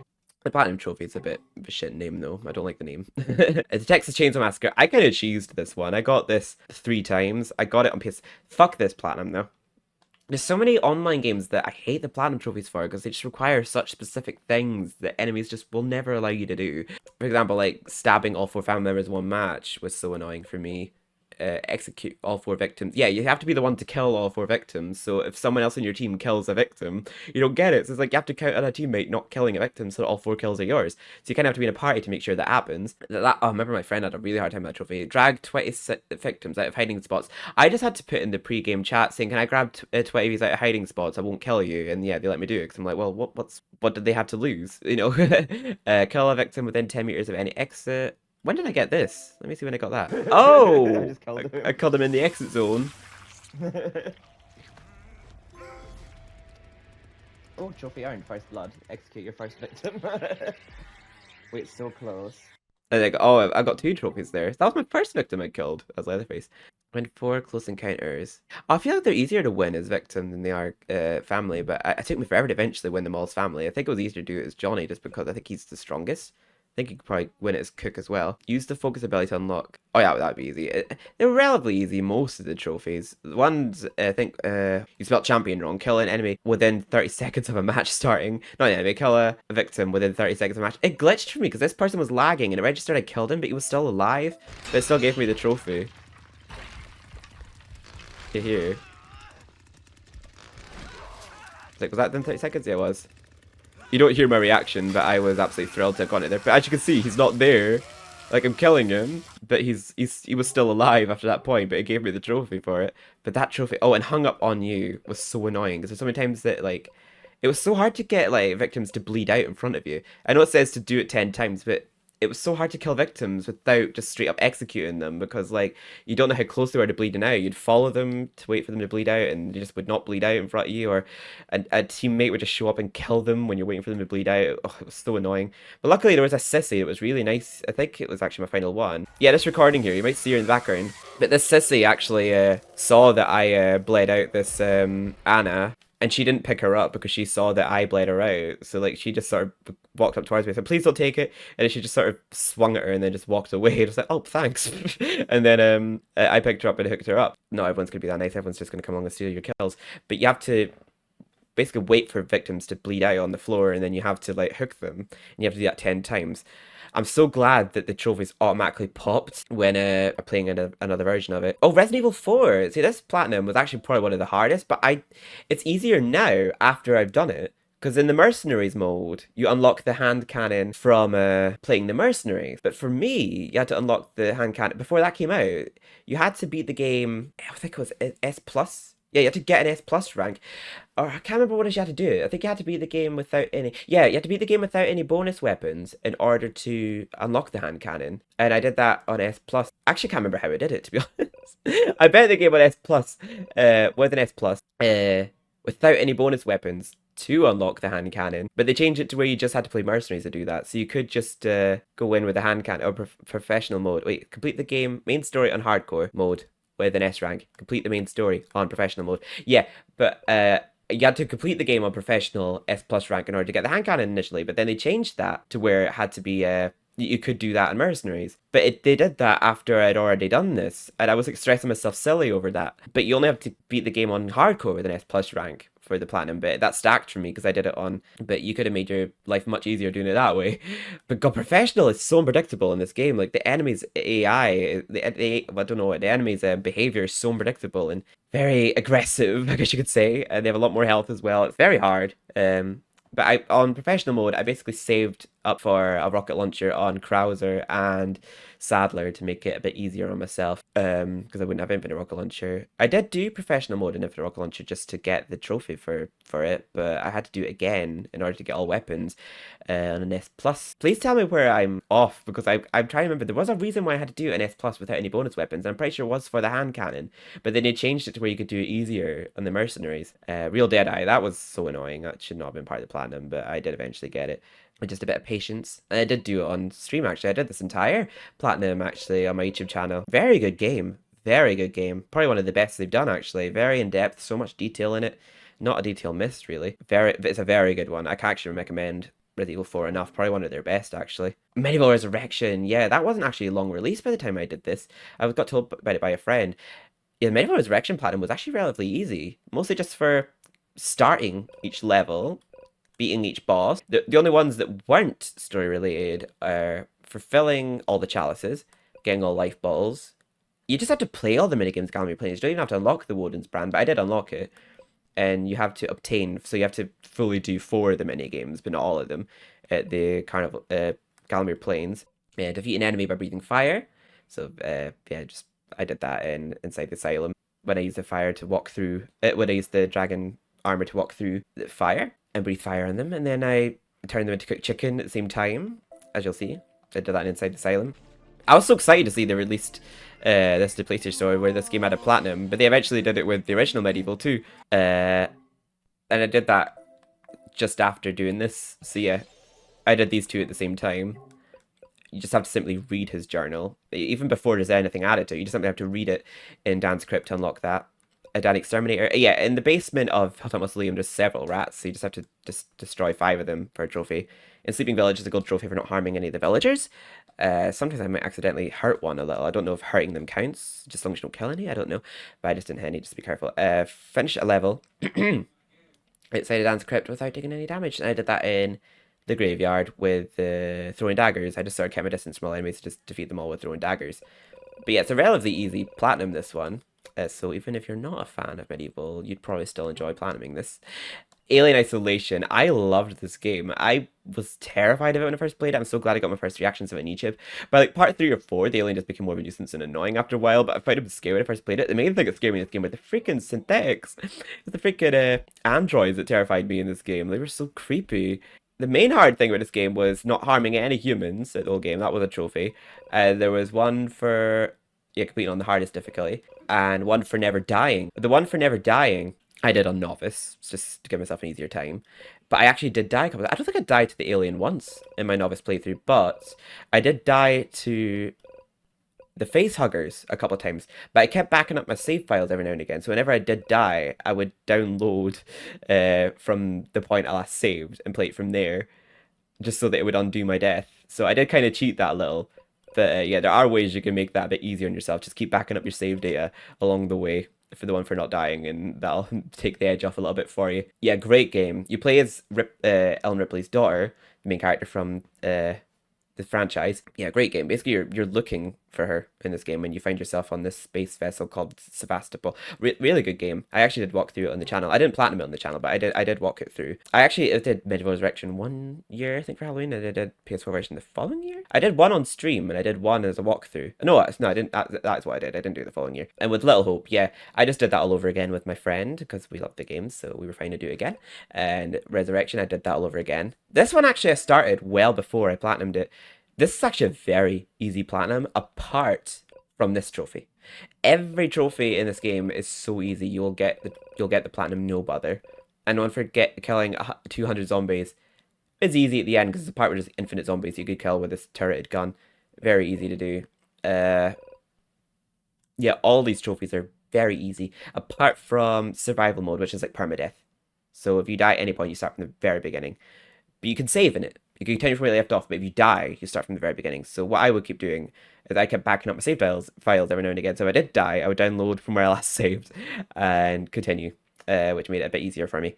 But there's times where that wouldn't work. For some reason, there's times where it would override it, but so I would have to start from the beginning. But eventually, I did do it. It's a good game. There's not much depth to it really. You're basically it's just a zombie apocalypse outbreak in London, and you're basically you're under some kind of trial from this guy called the Prepper, and you basically have to do a whole bunch of missions for him, but you kind of like fall out of line and don't really take his orders anymore, and you start following orders from this different agency, and he hates on you for it and all that, and you kind of just, yeah, it's a good game. It's probably not the best one I've played in this list. It's probably not the platinum I'm most proudest of, but I don't hate the game, so it's like I don't mind to have it in my platinum list. It was a relatively straightforward platinum, and it was a fun game. It wasn't it was a pleasant play. Zombie Army 4, that was actually a lot harder than I thought it'd be. I've not even got the DLC trophies for me yet. I might stream me getting some DLC trophies in the future. I still have to play the Zombie Army trilogy, actually, because how's that for a slice of fried platinum? I think the hardest part of this trophy, I think, was reaching max level. I think it was just grindy more than anything. Yeah, reaching like rank 100. I just had to play a lot. But I think there was also one for getting a weapon to max level too. I don't know where it is, but you had to max out one weapon. I don't know which one though. But it took a long time to fully upgrade one weapon. I'm trying to see if I could find it. I think, yeah, you have to complete all the campaigns, but there's also one for completing all the campaigns on the hardest difficulty. Complete a level with 5 gold level perks. Yes, so you have to basically get a load of good perks as well. Complete a weapon mastery for, yes, it's just for one weapon, which that does take a while.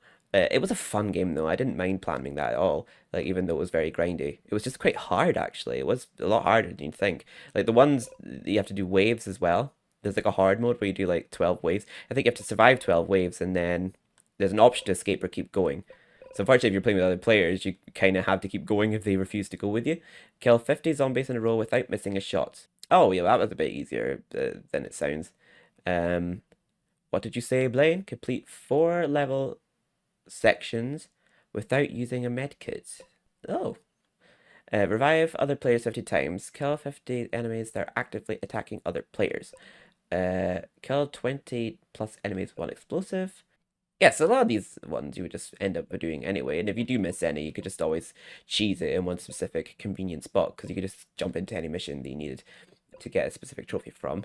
Yeah, they were complete the campaign on the hardest difficulty. That's the only thing that really made this very hard, and some of the wave trophies. Like, there's some, by the looks of things, none of them seem to be needed for the platinum, the ones for completing waves. Oh no, complete 20 waves in a row on any hard map. Reach wave 6 in any hard map, complete 12 consecutive waves. Oh no, there are wave ones tied to platinum. There's only 3 though, looks at things. Oh, 4, never mind. And then there's more down below. And Killing Floor. Oh, I was thinking, I actually platinumed that well before it appears in this list, but it's because every now and then they were releasing new maps where each map you had to collect all the collectibles, which were fun to get usually most of the time. They were just like these little trinkets that you had to find and shoot, which most of the time was Dosh necklaces, but every now and again it'd be something else, like a snow globe or a brain or a toy of some kind. Yeah, like there's a snow globe. This platinum was actually mostly very easy, apart from having to complete complete a match on Hell on Earth difficulty. That was the only thing. But I got really lucky that it late joined me at one point eventually on a final wave. They were about to win, and then we won. And then I got the trophy anyway, even though I late joined. I'm on mic at the time too. My mic's blowing away. Let's see if I react to getting it. They did it! Hell on Earth trophy earned. Yeah, there we go. Yeah, I just late joined. But I got lucky there because I was trying for it for ages and it was really hard. But my favorite class was field medic. You only get one class maxed out, which is all right because I enjoy playing it, so it was quite it wasn't that tedious because I was fine to grind it out. Other than that, oh yeah, this one versus Zed win versus human win. I find it hard to find matches on this, but if you have one friend you can play it with, just load in as a Zed against a friend who's playing human, and basically if you're playing as the Zed, just kill your friend, and then other way around. Just let the human win, etc., etc. Yeah, all these other ones. It's a very easy plan. Very fun game though. I believe the third one's either out now or it's in the works. It's not, I don't think this is getting more content. It didn't have a Christmas upgrade this year. Marvel Spider-Man 2. Yeah, I think once we get near the end of this now, because I must have platinumed this before I platinumed Overwatch. Yeah, that would be about right. Spider-Man 2, dedicated. I definitely am dedicated. This has been over 2 hours I've been doing this video. Superior. Yeah, this one was that I really enjoyed this game. It was actually I didn't expect it to take the turns it would take, like with the whole Venom storyline and that, and the evil Spider-Man side of things. It was a really good game actually. Again, the platinum was nice and easy and straightforward like the first game. Can't remember if there was anything I really didn't like about it. The Howard storyline made me sad actually. The mission you do for him. Yeah, great game. Spider-Man 2. Definitely recommend. The platinum was fun too. Oh, the Grinch Christmas Adventures. That was a very straightforward platinum. Not much to really say about it. Just a fun little, a short adventure game you can play. It's sort of a bit like Mario, a bit like Rayman. It's just a very straightforward game. There's not much to really say about it. It's just you play as the Grinch, you steal Christmas, you get some easy trophies. So it was a nice easy plan. I do plan to get around to platinuming Alan Wake eventually. Crash Team Rumble. I platinumed this in like a few days, but it was actually still quite an annoying platinum. Like given the circumstances. I had to reach like max level, which was very tedious, but luckily that transferred when I switched to the PS4 version, so I didn't have to do that all over again. Bank 12,000 Wumpa fruit in a single match. Yeah, do that with the Wumpa stash and play it as Crash, so you can carry the maximum amount possible and then deliver it to a deposit.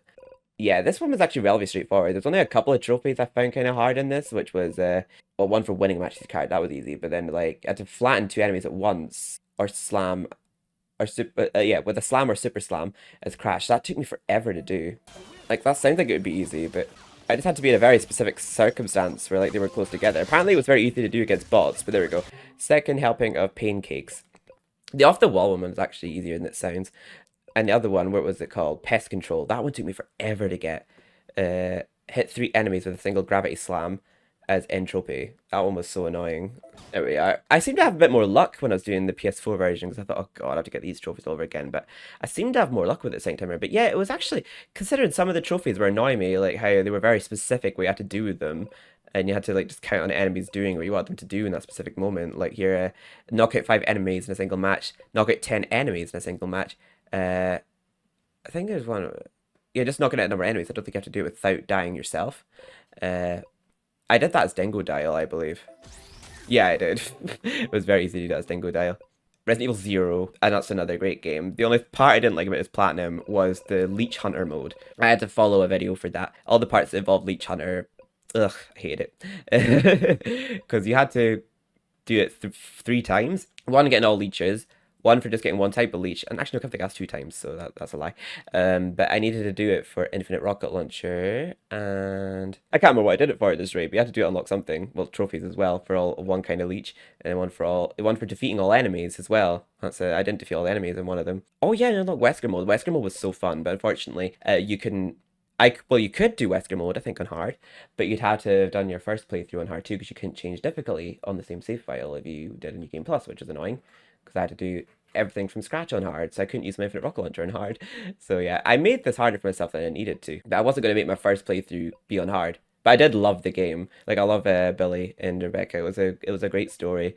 Yeah, I would very much recommend it. It's a very fun platinum. I hope they do remake this someday because I think it does warrant another remake. It was a very good game. And it's a playthrough for like not using a recovery item, not for using a herb, and not for using a spray. So basically, if you do none of that in one playthrough, you'll unlock 3 trophies. And this playthrough I didn't save. I did it in Wesker mode with the Infinite Rocket Launcher, and I don't remember if I actually did it in one try or not. I think I did. I think I did, yeah. I don't think I did in the same playthrough. I didn't heal. The S rank. I can't even remember if I did that on. No, I think I did that on my hard playthrough. It's been a while actually. It's weird. It's not been that long. It was this year I did it, and I can't even remember the order I did everything. But yeah, it's a great game. The first day playing it was a bit daunting. Like it took forever to get past the train segment. Now I could sort of memorize the train segment like back of my hand. Oh yeah, and then these two trophies just like automatically upgraded. Apart from the Make Grandpa Proud one. And every time I kept redoing it, it wouldn't give me the trophy. But eventually they actually fixed that and it popped the trophy when we get in it.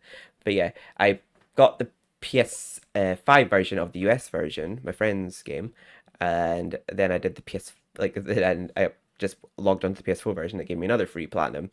Uh, so that's actually the US version of the game, this PS5 one, because it's game sharing with a friend. I got another free platinum. Doing the Crash Team Rumble one again. The Medieval as well. That got a PS5 port and PS4 port, which I actually did in 2 separate years, funnily enough. I didn't think a whole year would pass before I did that. Yeah, I didn't actually do it near December by looks of it. I didn't do it near October by looks of things. I think I waited until October to do the PS4 version. Most of the trophies are the same as the remake, apart from the ones that they couldn't possibly do, because there's no book of Galamir entries, so they replaced that with 250 enemies defeated across your adventure, completing all levels, collecting all chalices. I obviously know where all those are. For defeating all bosses. Galamir. Yeah, so they've got ones that weren't in the remake, like fully exhaust 10 rejuvenation fountains. There's one for fully exhausting 1, which I kind of had to go out my way to do. I'm surprised how much I don't flop at Medieval. What can I say? And there's one for collected 2,500 coins, whereas there's 10,000 in the remake. I don't know why, actually, just less than the original. Collect every life bottle, finish any level outside Dan's Crypt without defeating any enemies or taking damage. I thought it'd be called Medieval Pacifist or something, yeah. But what else was there that wasn't in the remake? Oh yeah, the Deathly Smorgasbord. Get a game over 5 times. So it's not dying 7 different ways. Just get a game over 5 times. Yeah, destroy 15 barrels. That wasn't in the remake. Get hit by a falling crystal. That was actually kind of hard to do in the original because the crystals like fall immediately after you hit the ground. So you have to be quite quick to get hit by it. And they're like rocks in the originals. So. But yeah, I just love how Medieval has a platinum now. And I just hope they would eventually do the same with Medieval 2, but they don't seem to acknowledge that game's existence anywhere, on any platform, on any PlayStation game, if any PlayStation console that comes out, there's like no port of Medieval 2 anywhere. It's like they just don't want to acknowledge that game's existence anywhere. Outlast Trials is a fun platinum. You can do that with your friend. I did that with my friend Emo Queen. We did that on stream, and I posted the entire journey on YouTube finally. It took me forever to do. Spider Eye Lamb is a reference to the second game. I think it's a bit more to, but yeah, it's probably a reference to the Bible or something. But a lot of the trophy sets are tied to badges you earn in the game, like for using a certain amount of healing items, using your ability a number of times, like using a certain number of antidotes, using a number of being in full psychosis for a number of time, using your night vision a number of seconds, which was actually very grindy. It was a lot easier than Platinuming Outlast 2 and Outlast 1. It wasn't quite as scary doing it with a friend, but it was definitely very graphic, and it's very worth playing. I might actually play it again sometime, whether just for fun on stream. It's oh no, yeah, there's one for throwing bottles, and my friend loved throwing bottles at enemies in this, just twatting them in the face with a bottle. But basically you're an agent sort of being manipulated by Markov, being made to do these trials and do their therapy to just sort of drive you more insane, and then once you've gotten enough therapy points, you're basically unleashed back into the world reborn, but only you're not really reborn. It's kind of a grey area, really, the story. Basically, Markov, they're crazy. The only one that was kind of hard was the Can't Touch This badge. I'm surprised the Marathon one was gold. That was like one of the first ones I got. But the Can't Touch This badge. I kind of cheated for that. Basically, me and my friend did the same thing. We kept loading the Cancel the Autopsy trial. The other person would do the trial by themselves while the other hid in a locker while it was all done, because it's the easiest trial to do by yourself. And we just did that 10 times until we got the trophy. So that's not as hard as it sounds if you have a friend to do it with. So yeah, I do love the last trials. It was quite an easy platinum though. It was just a bit grindy. Killer Clowns from Outer Space was actually a pretty easy platinum. It's a pretty fun game actually. I've not played it much since platinuming it though, but I had a lot of fun when playing it. I don't know what role I preferred more. I quite liked playing the clowns. But it was also quite fun just having an easy escape some games. I just hope there was more they did with it. But again, you could do trophies in this in a private match. So if there was any trophies you were struggling with in a public match, if you had enough friends, you could do it in a private match. Like the one for all of the survivors escaping through the portal, or 4 survivors escaping through the portal at the same time. I can't remember. You can do that with bots, because if you start attacking a victim, the bots come over and try and attack the clown, but the bots don't escape, but you can bait them into escaping by like having the clown stand on the portal, and the bots will try and come over and attack you, and they'll all go in the portal together. But there were some trophies, like as a clown, get a victory with like a kill, but it was so hard to get a perfect human victory. Like we eventually got it against this girl that was absolutely cracked at the game. She was such a good human, and like we all escaped it. She was like the last one left, and she like basically just absolutely killed it and lasted till the end of the match, and then escaped at the ice cream truck. Let's see if I can find it here. Actually, it was so hard to like get the perfect human win. Like me and my friend would escape some games, but there would always be like at least one or two people dying. Escape the invasion as the clown apocalypses expand. A lot of us were able to do that. Like how frequently that's been added. I don't think some people realize how easy the certain pulls. Oh yeah, that one, selfless. That one could be earned in a private match. Like the bots come and attack the clown if the yeah there. God, I got all crazy. I got that in a private match, my friend. So, I mean, I think I did eventually get it naturally in a public match, but I wasn't going to wait around for my opportunity. Trying to find the trophy. Achieve a perfect human win. Where is it? Oh, there we go. A perfect human victory. As you can see, it's a lot less common than the clown one, so I think that says a lot about clown.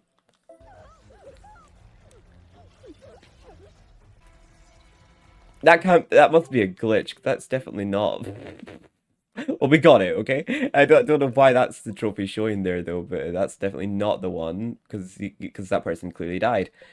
And then there's one for reaching level 100, so we just had to play the game a lot to unlock that. But yeah, Killer Clowns from Outer Space, that's actually a fun game. So, did I Platinum Overwatch after that? I did, yeah. Oh no, I've gotten... You know what? I did Platinum Overwatch before these. But the thing was, with Overwatch, I have gotten some DLC trophies since. I'm actually surprised how long I'm taking to get through these. Life is Strange Before the Storm Remastered. Like I said before, it's just the same. The trophy's exactly the same as Before the Storm, but you're just doing them again, really. But I love Life is Strange Before the Storm, and I actually finally used a remaster as an excuse to do my walkthrough on YouTube, because I never completed my walkthrough on YouTube. Back for Blood. I was in the middle of recording a long playlist, but I never finished it. I was playing as Evangelo. Evangelo was my favorite character in this. Daddy. Oh, Daddy. Oh, I loved some of his skins. Same with Walker. I'm a Walker and Evangelo guy. I loved Evangelo in his like pre-apocalypse outfit, and there's another outfit where he has like warrior paint and has part of his chest showing. Oh, he's so daddy. But most of this was fine. The only trophy that was kind of, well, defeating a certain number of Ridden was pretty grindy. Where is it? The Ridden's what they call zombies in this game, by the way.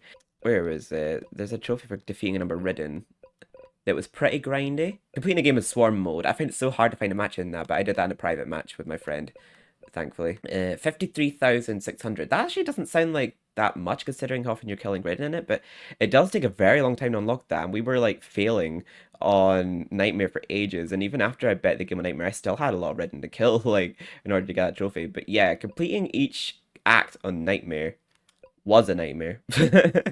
Complete Act 4 on Veteran. Yeah, completing all acts on Nightmare was hard. The only class I found that worked for me was this melee class I used as Evangelo, but on bosses it wasn't so good. So in certain missions where there was a boss in that, I had to sort of switch to like Walker with like a firearms build, but for the most part, his melee build, I used Method, and can't remember all the pills I used in him, but pills, I mean perks, cards using him. If it wasn't for the fact you had to beat it on Nightmare, this platinum would be relatively easy, but Nightmare just, oh god, it adds a whole other level of difficulty to this game, because I even struggled with this game on Recruit, but I'll probably find Recruit a piece of piss now after the torment I put myself through in Nightmare. But it's a great game. I do love Back for Blood. It's so much fun.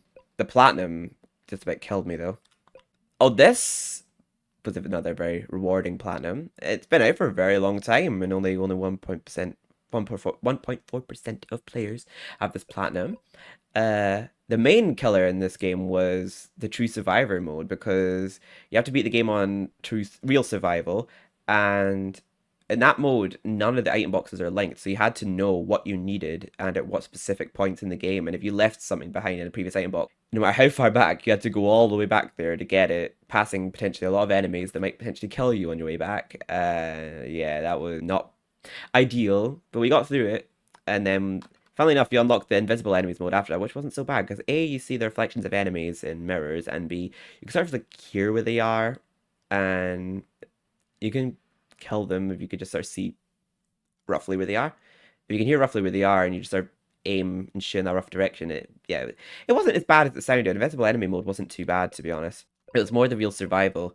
But with me, it was the trophy for never saving. I did that on easy with the infinite rocket launcher, but I got so annoyed at myself because there's a couple of times where a hunter got like that leap insta kill attacking me before I could get a shot off and died. And then there was one time near the end, didn't know that shooting a rocket launcher shot off would cause the capsule I was carrying. There's a part where you have to not run with a capsule. It's full of like an explosive chemical in it when you're trying to carry it to an elevator. That it says the running could result in a lethal explosion. But I thought for some reason they might just overlook realistic details like firing a rocket launcher. And I panicked when a Crimson Head spawned in front of me and I fired a rocket at him.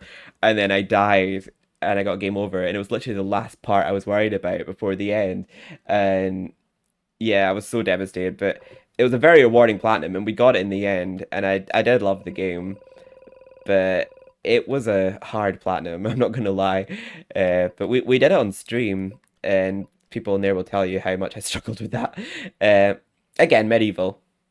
We did that again. I did it both times on stream actually, but one time I just did as a live stream, and one time I actually did in sessions over October, for Spooktober for Halloween, and I also did Until Dawn remake over Spooktober for Halloween.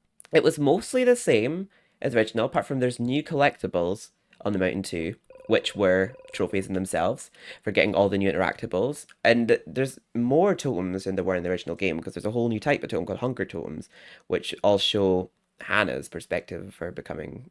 I can't really say because it'll be a spoiler. I'm trying not to spoil things.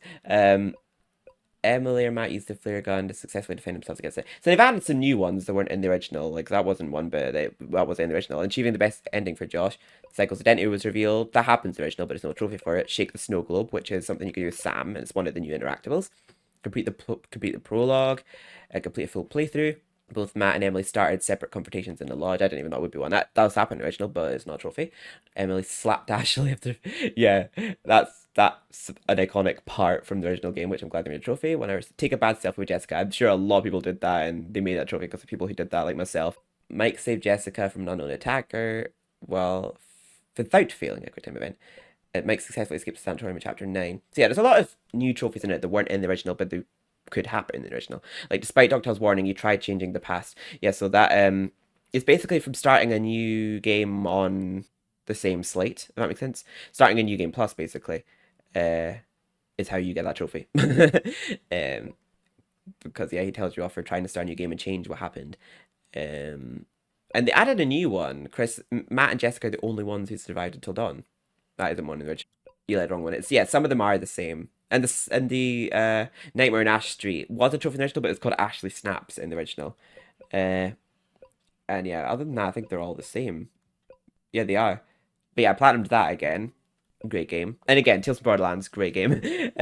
With Reese and Fiona being voiced by Laura Bailey and Troy Baker. So essentially it's Abby and Joel in the same game right next to each other. They came a long way since one clubbed the other to death. But even though this was made before that. But yeah, if you love Borderlands, you'll love these games. It's a cross between humorous, it's very funny, this game. It's also emotional and very violent. I thought it was a lot more child friendly than it was until I started playing it. Like, yes, it's definitely not for kids. But it's just a fun, silly game that does have its moments where it gets emotional and it does tug at the old heartstrings. But again, it's another one of those platinums that just simply complete the game and you get the platinum. Overwatch 2. What do I say about this platinum that isn't rude or disrespectful? Only 0.2% of players have it, and the fact that I've gone on the PS4 version and it has instantly popped the platinum, I'm like, I am not getting this platinum again.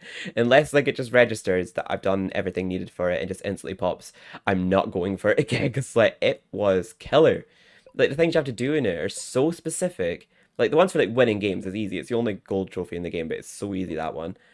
That one was glitching me, the friend zone. I had to actually make a new Blizzard account in order to do that for some reason, and then switch back to my other one. Survival. I just have to tell you, there's so many trophies in this game that are so specific we have to do for it. Like, waste not, want not. That trophy can kiss my ass. You have to defeat 3 enemies by yourself. Like, if an enemy assists in any way, if another teammate shoots an enemy that you're shooting, it won't count. So you have to make sure that you're sort of away from your team with 3 enemies, kill all 3 of them by yourselves with 1 clip of your shotguns. There's a way you could sort of cheese that with your Death Blossom that I couldn't really figure out. This one took me a while to do, Kill an enemy that is hindered by a flashbang with a headshot. Yeah, they changed that since I got it. It was different when I got it. It was a lot harder. You had to kill 4 enemies with a single magnetic grenade. But by the looks of things, they've changed that trophy where it actually looks pretty easy now. Yeah, 12% of players have it. But that was a lot harder when I got it. Rapid Discord was another one I had trouble with. I had also Mine Like Steel Trap. That one took me quite some time to get. Oh, there was a Hanzo trophy. Where is it? A simple geometry. I'm surprised 5% of players have that. That one took me forever to get. I had to get nano boosted and a May freeze. And my friend had a nano boost me. My friend who was playing as May had to freeze in order for me to get that trophy.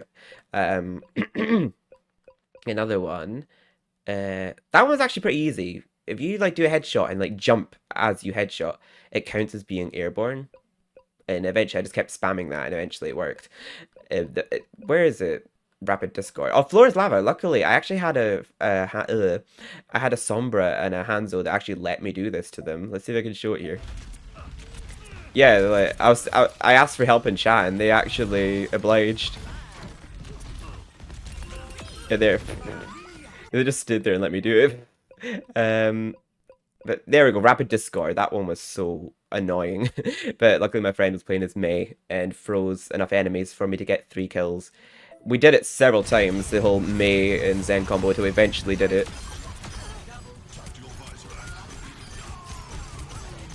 Yeah, kill or assist in defeating 4 enemies within 6 seconds.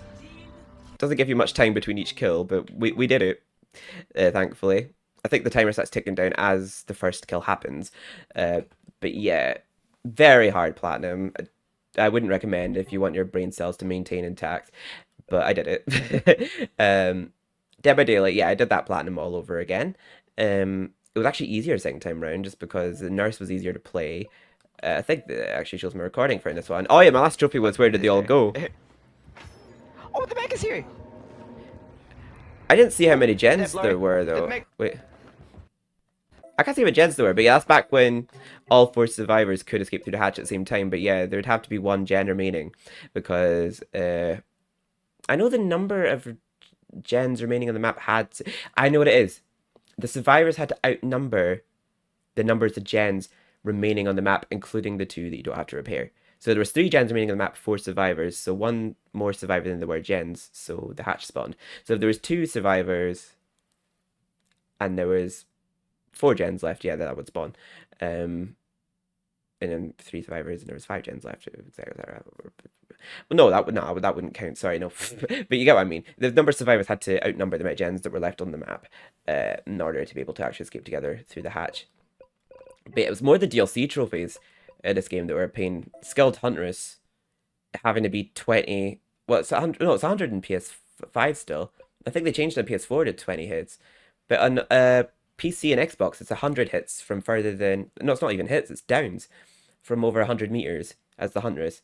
I farmed that a lot in exit zones and had some farming sessions. I think I have my recording. I got it with the old Iridescent head before they nerfed it on a Feng at the start of the match. Oh, the old Macmillan estate. There you go. Yeah, it was before they nerfed Iridescent head. But yeah, that was definitely the hardest trophy I felt in the game. Maybe Left 4 Dead as well on Bill. Yeah, that one wasn't very easy either. Especially now with the endgame collapse being added where you can just close the hatch. But luckily you don't have to fix the last gen. You just have to finish a gen. And you could just like run Wake Up and Soul Survivor now. So you could just like fix a gen and then just sort of wait for them to close the hatch. And then just open the gate with Soul Survivor and Wake Up. That means carrying on your teammates dying. Oh yeah, and I Platinum Sly 3 recently. The main thing that made this one kind of hard was you had to complete the game 100%. So basically in this game, most of the things was story related, just like completing bosses, completing missions, and you have to buy things in ThiefNet again. So obviously you have to farm up a load of coins, which was harder to do in this because you don't get loot in this game. You just, but there was like a strat I used using the grapple cam as Bentley in one level. Looked up the tech is on YouTube, but there's a thing I did to get gold very easily on this game in order to buy all the gadgets. But the main thing that made this hard to platinum, I felt, was completing the game 100%. Because it's a trophy for completing the game 100%.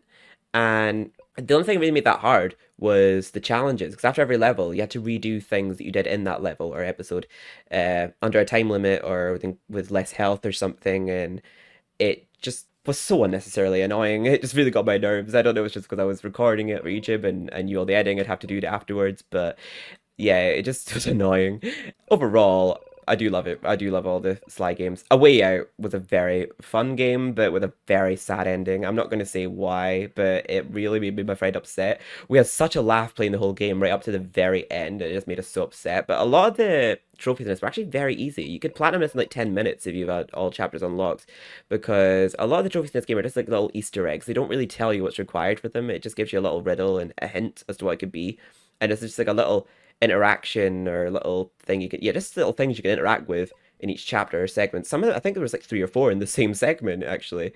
But yeah, 10 gold trophies and 4 silver trophies. They're very easy platinum. You basically just have to look on YouTube to see which one is.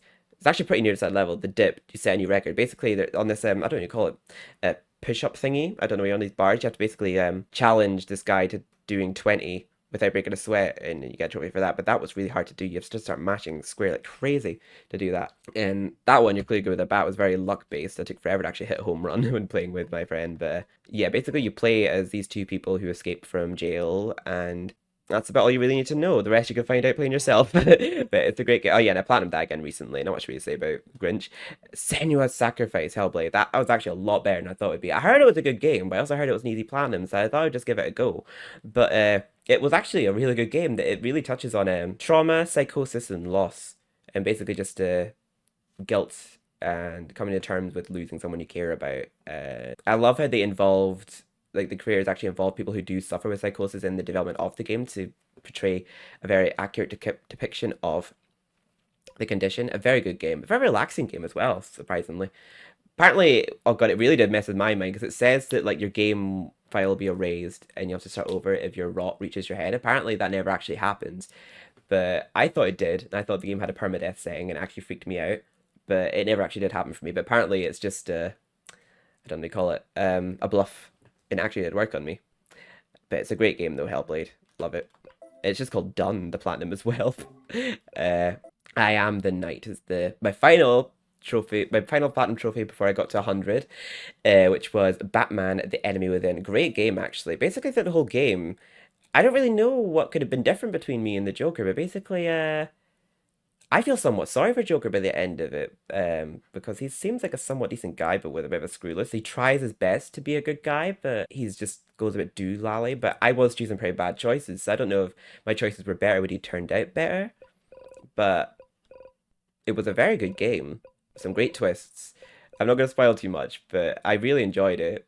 It was my final platinum. It took us about 3 hours to get through all of those, but I hope you all enjoy. Tell me which ones of these you've also platinumed, and if you're surprised to see that I platinumed, and tell me down below if you had a hard time with ones like Overwatch and Outlast 2 as well. And yeah, let me know. I think Outlast 2 and Overwatch are probably my hardest platinums I got. Maybe The Last of Us Remastered as well. The Last of Us Remastered is kind of what got me into online gaming in general. But yeah, that's my goal met by the end of 2024.